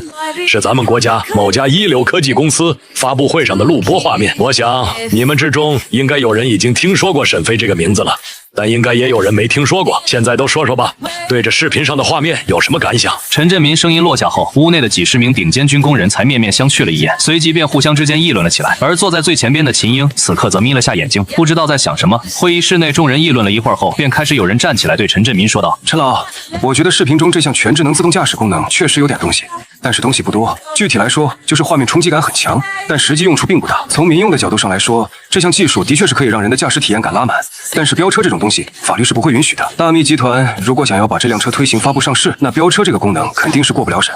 不过从技术上来讲，我本人是比较欣赏这个沈飞的，他对于智能化的东西似乎有一种得天独厚的天赋。弘毅刚才跟我提了一嘴，说您似乎有意招沈飞进咱们的军工基地学习。我觉得他学习一段时间军工技能知识后，说不定真能给咱们的军工智能添砖加瓦一番。一个戴着银框眼镜的青年侃侃而谈地说着。听到他这番话，会议室内有不少人都点头表示赞同起来。而陈振民抬头看了青年一眼，突然便开口问道：“苏婷，那如果换成军用呢？”军用。名叫苏婷的青年闻言微微一愣，随即他迎着陈振民注视的目光，便不由摇头笑了起来。陈老，您就别考我了，这一点我还是能想到的。这项技术目前在我看来，暂时是没有办法运用到军工上面的。在军事作战的过程中，如果有自动驾驶功能，的确是能对作战力量进行解放，但再智能的东西，也终究是一堆冰冷的零件，根本无法对战场的瞬息万变做出最正确的判定。举个例子来说，智能驾驶系统只会对当前的道路状况进行分析，就好比我们刚才在视频上所看到的那样，以最快的速度过弯，选择的都是最正确、最具有捷径性的道路。这种判定方式也是智能驾驶系统最基础、最重要的判定方式。但是在战场上，近的不一定是好的，也不一定是安全的。若真把这种智能驾驶系统运用到军工上，很可能会酿成不可挽回的过错。苏婷的声音一句接着一句话在会议室内响彻而起，这一次赞同的声音更大了起来。不少女科研员甚至对一表人才的苏婷投去了倾慕的目光。只不过就在此时，一道极其不和谐的声音却突然响了起来：“苏婷，承认那个叫沈飞的优秀很难吗？你们这群家伙都自视甚高，瞧不上人家研究出来的东西，但换成你们能打造出这样的智能驾驶系统吗？”充满讥讽之意的声音像巴掌般狠狠地砸在了苏婷等一众人的脸上。可当他们看向声音传来的方向后，瞬间便蔫了下来。英姐，我没有看不起沈飞的意思，我只是就事论事而已。至于智能系统驾驶这东西，我没有涉猎过，我也不知道能不能研究出来。苏婷强壮着胆道，秦英闻言则当即便不由翻了个白眼，紧接着他便看向了陈振民道：“陈老，您看看这一个个都虚伪成什么样了？军工研究是在某些方面要比民工强许多，但能把雷布斯这样的人都震惊成那般模样的东西，到了他们嘴里竟然成了就事论事，对科技最起码的尊重都没有了。要我说啊，陈老，您就多余把这么多人全凑到一起，一人一个小黑屋，关起来潜心搞研究，就不会有这么多虚荣心了。”秦英语不惊人死不休地说道。苏婷、马弘毅等一众人听的是眼角直抽抽，要不是碍于秦英堪比特种兵的武力值，他们高低的反驳两句，但现在他们就只能眼观鼻，鼻观心，当作没听见，或者眼巴巴的看陈振民两眼，希望陈振民能够给他们做主。不过很快，他们这最后一个期望也扑灭了。秦英的话说的虽然有些直，但也不是没有道理。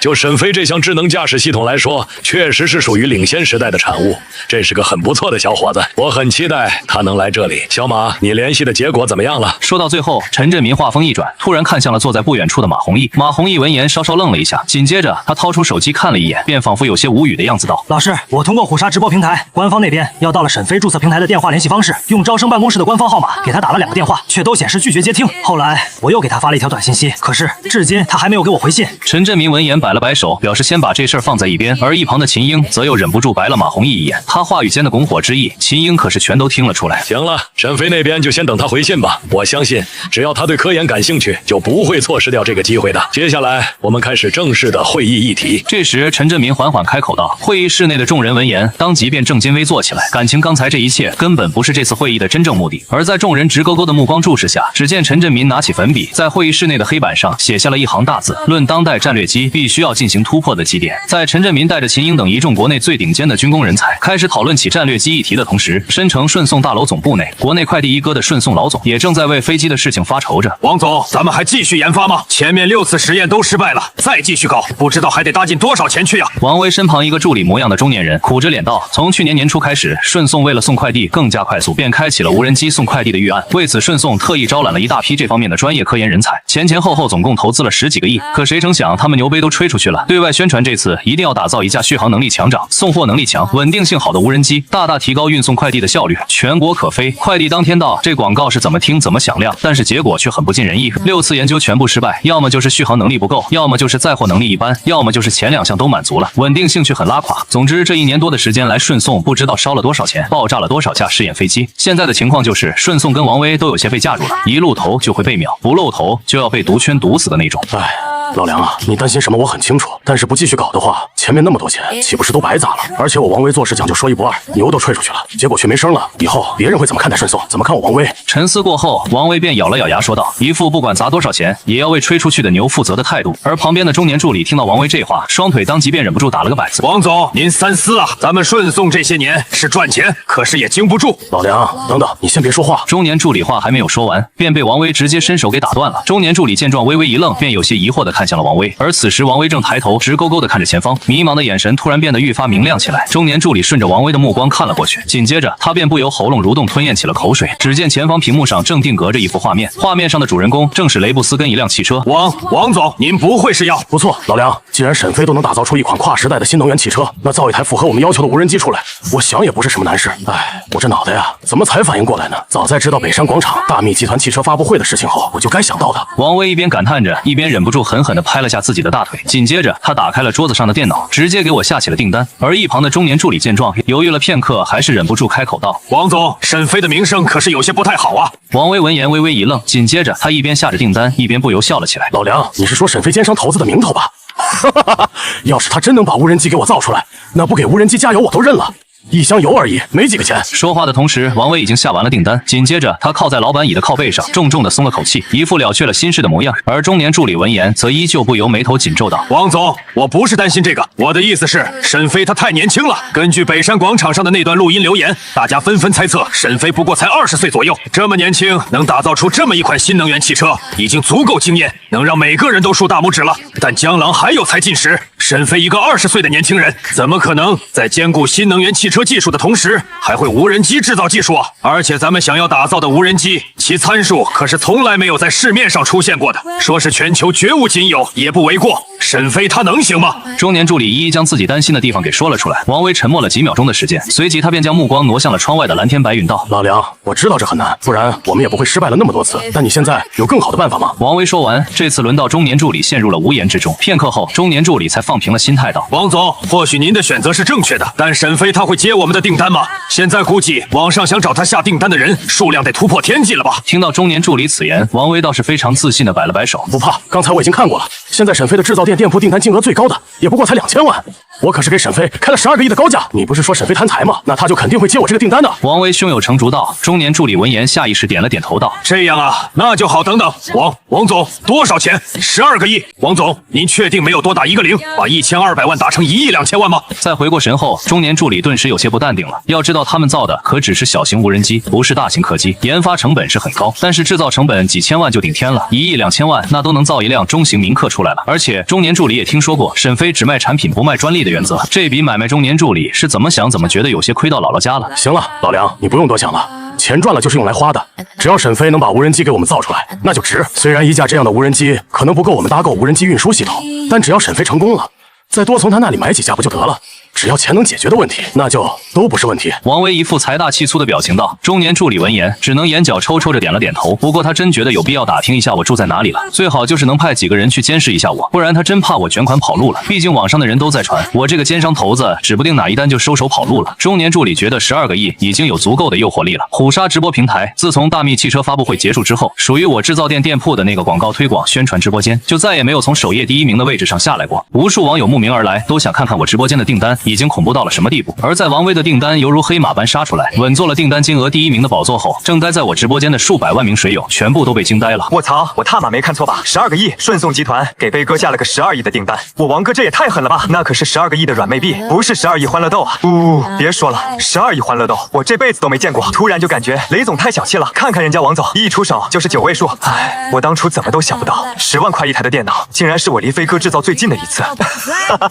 据说飞哥给儿子配的那台电脑，他已经不敢用来打游戏了，已经在直播间供起来了。羡慕儿子，羡慕呆小妹，老子肠子都悔青了。话说王总12亿找飞哥造什么东西啊？这订单怎么还是个保密订单啊？估计是造奥特曼吧？放屁，我觉得是造铠甲勇士。直播间的水友们议论纷纷，最后都好奇心泛滥了起来，想要知道王威究竟给我下了个造什么的订单。而没过多久，神通广大的网友就扒出来了一些蛛丝马迹。我知道了，无人机，王总给飞哥下的应该是无人机订单。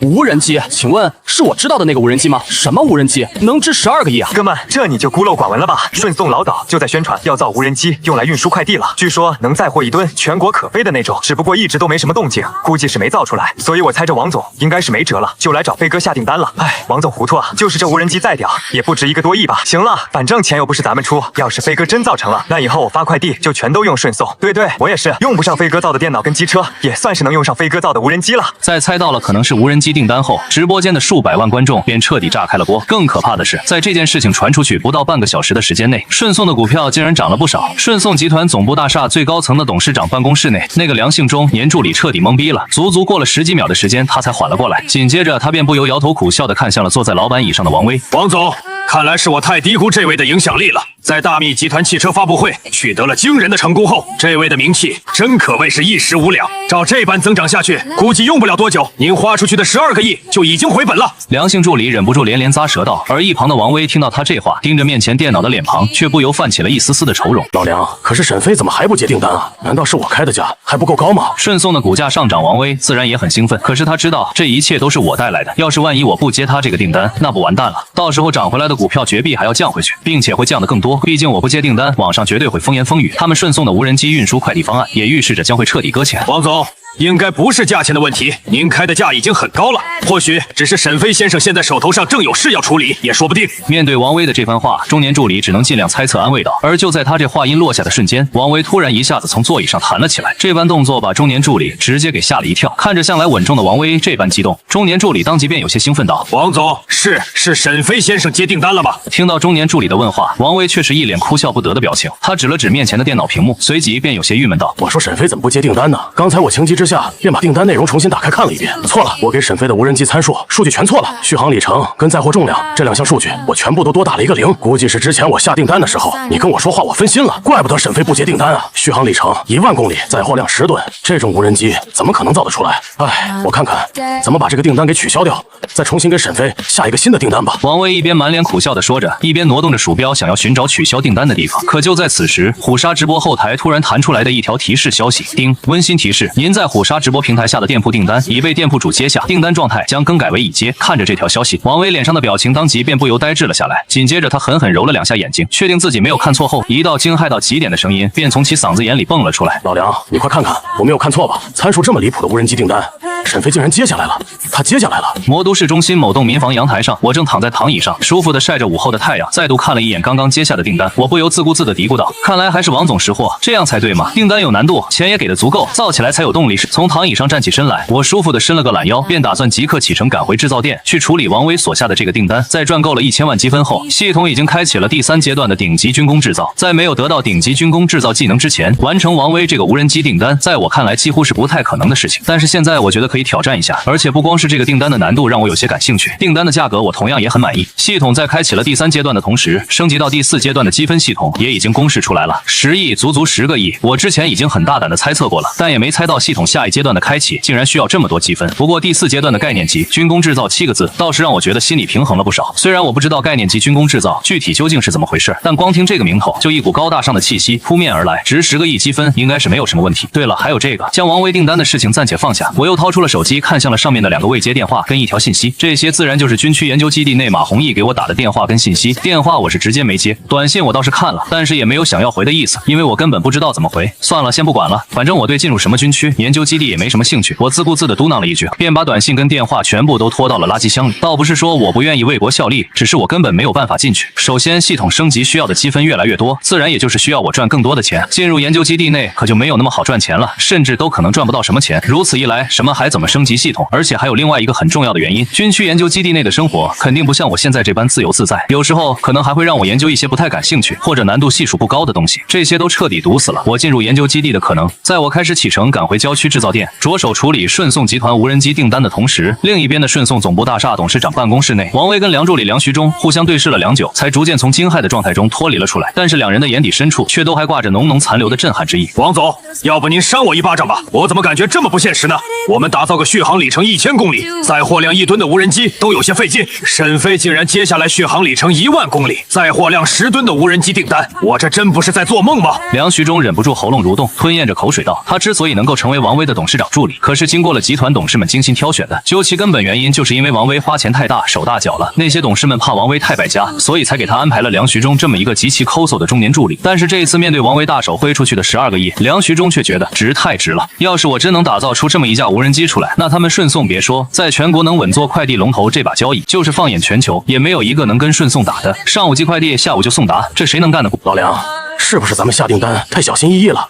沈飞这简直不是人，是变态，他就是个科研变态。王威看着梁徐忠表情夸张的样子，他自己也没有好到哪里去。自从白手起家，一手打造出这么个快递王国后，已经很少有人能入王威的眼了。但是自从知道了沈飞这个名字后，我便一次又一次刷新了他的认知上限。王威头一次感受到了除了赚钱之外，人世间还有如此有魅力的人跟事。王总，您是不是有一种想要读书考研考博的冲动了？不瞒您说，我也有。老人总说知识就是力量，说万般皆下品，唯有读书高。以前我总觉得这些话跟这个时代格格不入，但是沈飞他就让我明白了知识的真正力量跟巨大魅力。梁徐忠发自内心的感慨道，脸上是一股充满异样的希冀表情。行了，老梁，咱们也别在这里感慨了。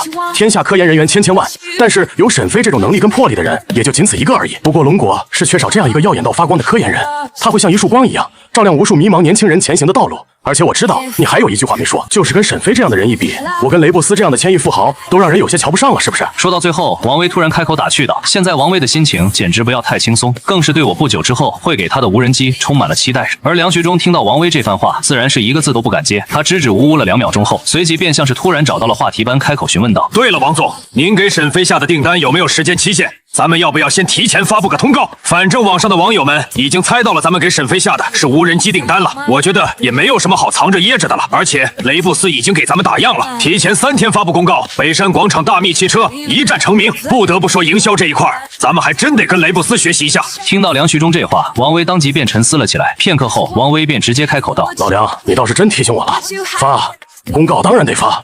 我虽然没有给沈飞时间期限，但是按照沈飞以往完成订单的速度来推测，我估计最多1个星期，沈飞那边就会给我们这边来货。那就定1个星期吧。1个星期后，申城海湖公园开无人机发布会，看看这次究竟是雷布斯的大秘汽车发布会动静大，还是咱们的无人机发布会动静大。”说到最后，饶是久经商场的王威都不由有些亢奋了起来。当然，梁旭中自然要更加的激动。是，王总，我这就去安排。重重的点了点头，梁旭中便快步朝着办公室外开始走去。梁旭中的动作很迅速，在他跟王威结束交谈后，不到10分钟的时间内，一则公告便高挂在了顺送集团官网以及顺送各大平台的官方账号上。公告的内容为：7天后，申城海湖公园，顺送集团将会召开无人机速递发布会，敬请期待。内容很简短，但是却像是一块巨石丢进了平静的湖面般，在很短的时间内便泛起了惊涛骇浪。我就知道，绝壁是无人机，王总找飞哥打造的就是无人机，忙不过来，完全忙不过来了。大秘集团汽车发布会，我就是请假看的，回头又要请假了。这么下去，狗扒皮老板非得把我给开了。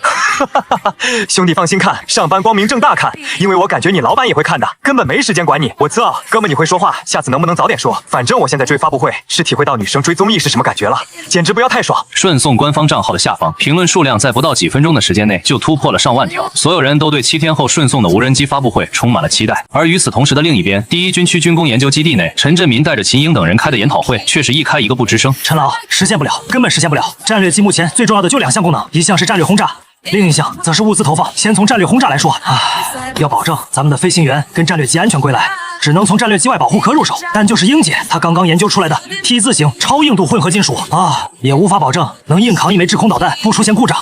在陆地上1、2枚导弹轰在坦克上可能没事，但空中不比陆地，随便一点故障都是要命的。至于物资投放，虽然是投放在我方营地，危险系数要小了许多，但依旧不能保证100%的安全。所以我觉得这个议题就是个伪命题，根本无法实现。沉默的会议室内，马弘毅第一个站了起来发言道。陈振民闻言摆了摆手，示意马弘毅坐下，紧接着他便环顾了会议室一周，看着下方40、50名顶尖军工人，才沉声道：“都没法子，一点法子都没有，哪怕有点设想也好啊。”陈振民的声音在会议室内回荡而开，迎来的却是众人愈发的沉默。只有秦英眉头轻皱了2下，仿佛想要说什么，但是最后他又自顾自地摇了摇头，将话给咽回了肚子里。郊区制造店内，我把王威给他的订单参数再仔细看了一遍，然后便打开了超级实验室。在系统升级到第3阶段后，超级实验室的功能也得到了大幅度提升。首先便是时间比，已经来到了51，虽然涨幅不如第1阶段到第2阶段，但是这般时间比在我看来已经足够夸张了。我现在在超级实验室中待50天时间，现实世界也不过才过去1天而已。也正是因为拥有超级实验室这种逆天的能力，我才敢接下王威这个订单。就算会失败，我也不用担心时间方面的问题。其次便是超级实验室的设备种类以及材料库也都全部升级到了军工级别。从超级实验室内，我不但可以免费使用各种顶尖军工造设备，还可以花钱购买到市面上所有的军工类材料。只不过某些材料的价格就是让我一看都有些肉颤，那后面好几个零，我是连数都不愿意数。所以我跟雷布斯说，我最近有点缺钱，可不是在开玩笑。在完成订单的过程中，系统给我的规则是省下越多的钱，得到的积分便越多。但是指不定哪天我自己想搞点什么出来，那时候我肯定要挑最好的用，而我那点钱还真不够造的，稍微搞点大项目，估计就又得倾家荡产。哎，王总啊，现在外面都在喊我奸商头子，店铺上奸商头子的点赞数量都快突破3000万了。不瞒你说，本来这次我还真没打算坑你，想好好给你造无人机，摆脱奸商头子这个名号的。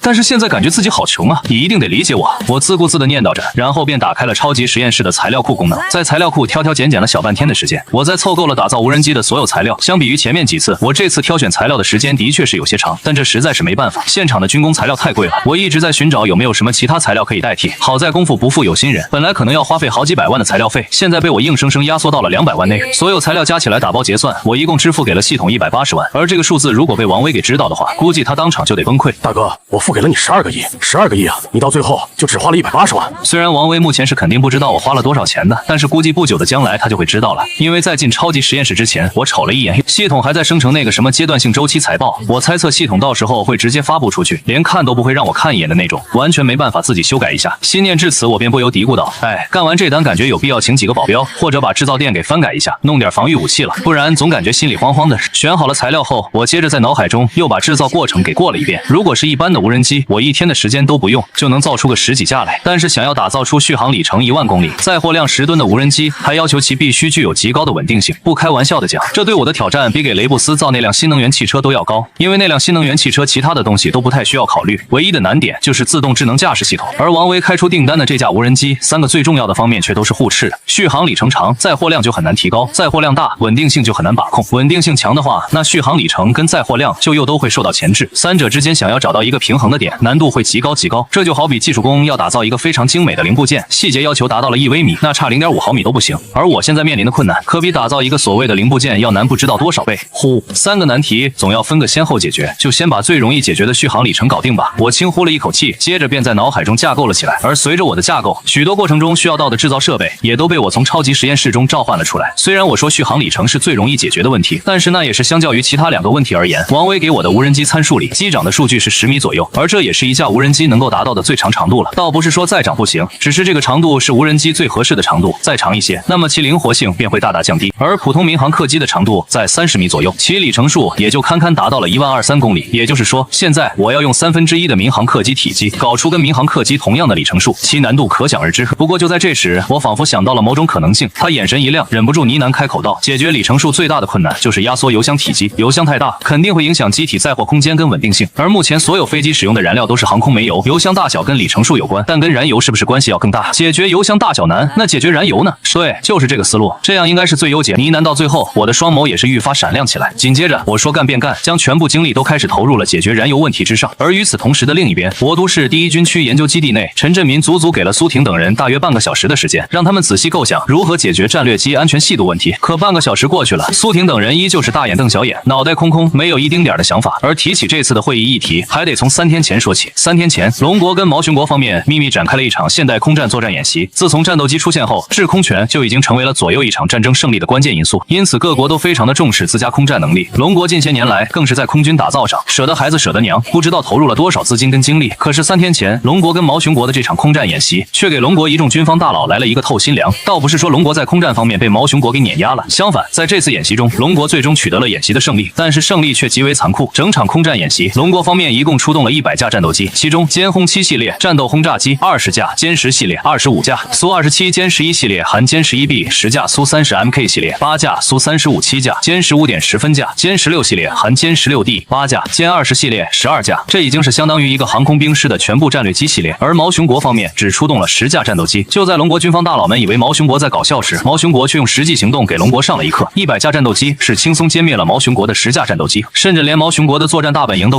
端掉了。但是这也导致龙国这边的100架战斗机都暴露在了敌方的视野里。毛熊国用硬换硬的方式，在临覆灭前开启了所有防空炮台跟炮弹轰击，用一个作战基地换掉了龙国一整个航空兵师的98架战斗机，仅有2架全身而退回到了营地。单看这一场军演战役，龙国是赢了，可真正的战争绝对不会用一场胜利来定输赢。龙国用近100架战斗机换掉了一个作战营地，放在真正的战争之中，那就是血亏。因此这次空战演习过后，龙国一众军方大佬便展开了紧急会议，细思这次作战演习惨烈的根本原因。而最终军方大佬们经过8个小时的激烈讨论，也是最终讨论出来了结果，那就是战略机的防御能力太差，一旦深入敌后，就不可避免的会产生杀敌1000自损800的结果。而且最重要的还不是一架战略机的摧毁，更为紧要的是驾驶战斗机的飞行员，每一个战斗机飞行员可都是万里挑一精心培养出来的，损失一个都会让人心疼不已，更别说损失一整个小队了。所以上面才给陈振民紧急下达了命令，要求他必须带领研究基地的所有顶尖军工人才，在1个星期内找到解决战略机飞行员安全问题的办法。而今天已经是陈振民接到命令的第2天了。陈老，我觉得这个问题不光我们要面对，其他所有国家也都要面对，所以您老也别太忧心了。短时间内，我觉得战略机安全问题根本是解决不了的，上面就是把我们都给枪毙了。这问题也很难解决啊！眼看会议室内的气氛有些沉闷，马弘毅便站了起来说道。而他这不说不要紧，一说之下，陈振民当即便气得胡子都有些翘了起来。我用你告诉我这些，把问题交给时间，把问题交给时间。每次面对科研难题，你们一个个是不是都是这种心理？那我问你们，时间把问题给解决了，那还要你们干什么？而且这个问题大家都解决了，那龙国还有什么优势？上面要的就是我们要领先于其他国家来解决这个问题。总之2天，我给你们2天的时间。要是你们连一个最基本的设想都搞不出来，那我确实该考虑一下秦英的话。把你们一个个都关到小黑屋里，给我潜心搞研究。说完，陈振民狠狠地拍了下桌子，脸色铁青地离开了会议室，只留下了苏婷、马弘毅等人大眼瞪着小眼。片刻后，马弘毅忍不住看向了秦英所在的方向，露出了满脸谄媚的笑容，道：“英姐，秦老师，平时您老的想法最多了，要不您给大家支个招？我看陈老他这次不像是开玩笑。”马弘毅的声音在会议室内响起后，其他人也都齐刷刷地扭头看向了坐在最前方的秦英，露出了满脸希冀之色。虽然他们这里大部分人在进入研究基地后，秦英就已经成了基地的导师，基本没人跟秦英一同上过课，但是秦英的实力他们可都是听说过的。当年秦英他们那一批人，现在都已经成为了各个军工研究单位的领头人，而秦英在其中还要属于那种佼佼者。要不是他一直图研究基地清闲，可能早就被其他军区挖走，负责一整个军区军工的研究了。哟，现在知道叫英姐了，刚才不是还上赶着跟陈老告状来着吗？而且你也说了，我是导师，陈老要把你们关小黑屋，管我屁事，自求多福吧你们。秦英淡淡的瞥了马弘毅等人一眼，随即他便起身晃动着两条大长腿，在一众人等傻眼的目光注视下离开了会议室。而呆愣在原地的马弘毅等人心就像是吧唧一声，彻底摔落到了谷底一般。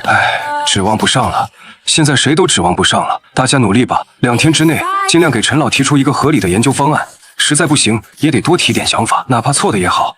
陈老今天估计就气在一问我们一个不吱声。苏婷摇头叹气道，其他人闻言面面相觑了一眼，也只能沉默着点了点头。时间如指尖流沙，2天时间一晃而过。在苏婷等顶尖军工人才为战略机防御问题而头疼不已时，位于魔都市近郊区制造店内的我，则已经足足在超级实验室内待了100天的时间。要不是研发无人机的整个过程非常紧凑，我没什么时间概念，我还真得呆疯了。不过皇天不负苦心人，耗时3个多月的时间，我终于将王威要求的无人机给打造了出来。一架里程数1万公里，载货量10吨，稳定性也极佳的跨时代无人机。看着面前自己的杰作，这次饶是我都不由露出了一丝兴奋的表情。丁，系统现对宿主本次实验进行打分，经过系统检测，宿主本次无人机实验产品制造获得了满分100分。在无人机油箱构造方面，宿主的领悟跟制造能力突破极限评分，获得 S 级评价。现奖励宿主10点智力值，奖励宿主1000万系统升级积分。系统柔和的声音一道接着一道落下，我本来都没当回事儿，可是当我听到最后2句时，原本打算离开实验室的身子当即便僵硬在了原地。系统奖励的1000万升级积分倒是没什么，这方面系统一直抠抠搜搜的，相比于10亿的升级积分，1000万就跟我和系统要饭要来似的。但是那10点智力值却着实让我忍不住喉咙蠕动吞咽起了口水，感觉肾上腺素都快要飙出来了。如果我没有理解错的话，这10点智力值可以相当于10个智商，得分智商分数为100的人为普通人才，而智商分数为110的人就足以称得上是优秀人才。换句话说，系统的这10点智力值可以让一个人瞬间从普通智商变成优等智商，而这10点智商值用在我身上估计还要更为夸张，因为本来我对于科研等一系列研究的天赋跟悟性就足以称得上顶尖。都说爱因斯坦的智商特别高，足足达到了160，以前我不知道自己能不能比得上爱因斯坦，但是如果融合了这10点智力值的话，我觉得就是爱因斯坦在世，我都绝对能跟他单纯的拼一下智商了。看来系统还有好多功能我并没有触及到，不过单单可以增加智力这一项神奇功能就实属可怕了。我深吸了一口气，强行压下了心中的激动道，随即我再度抬头看了一眼自己的杰作，便带着其离开了超级实验室。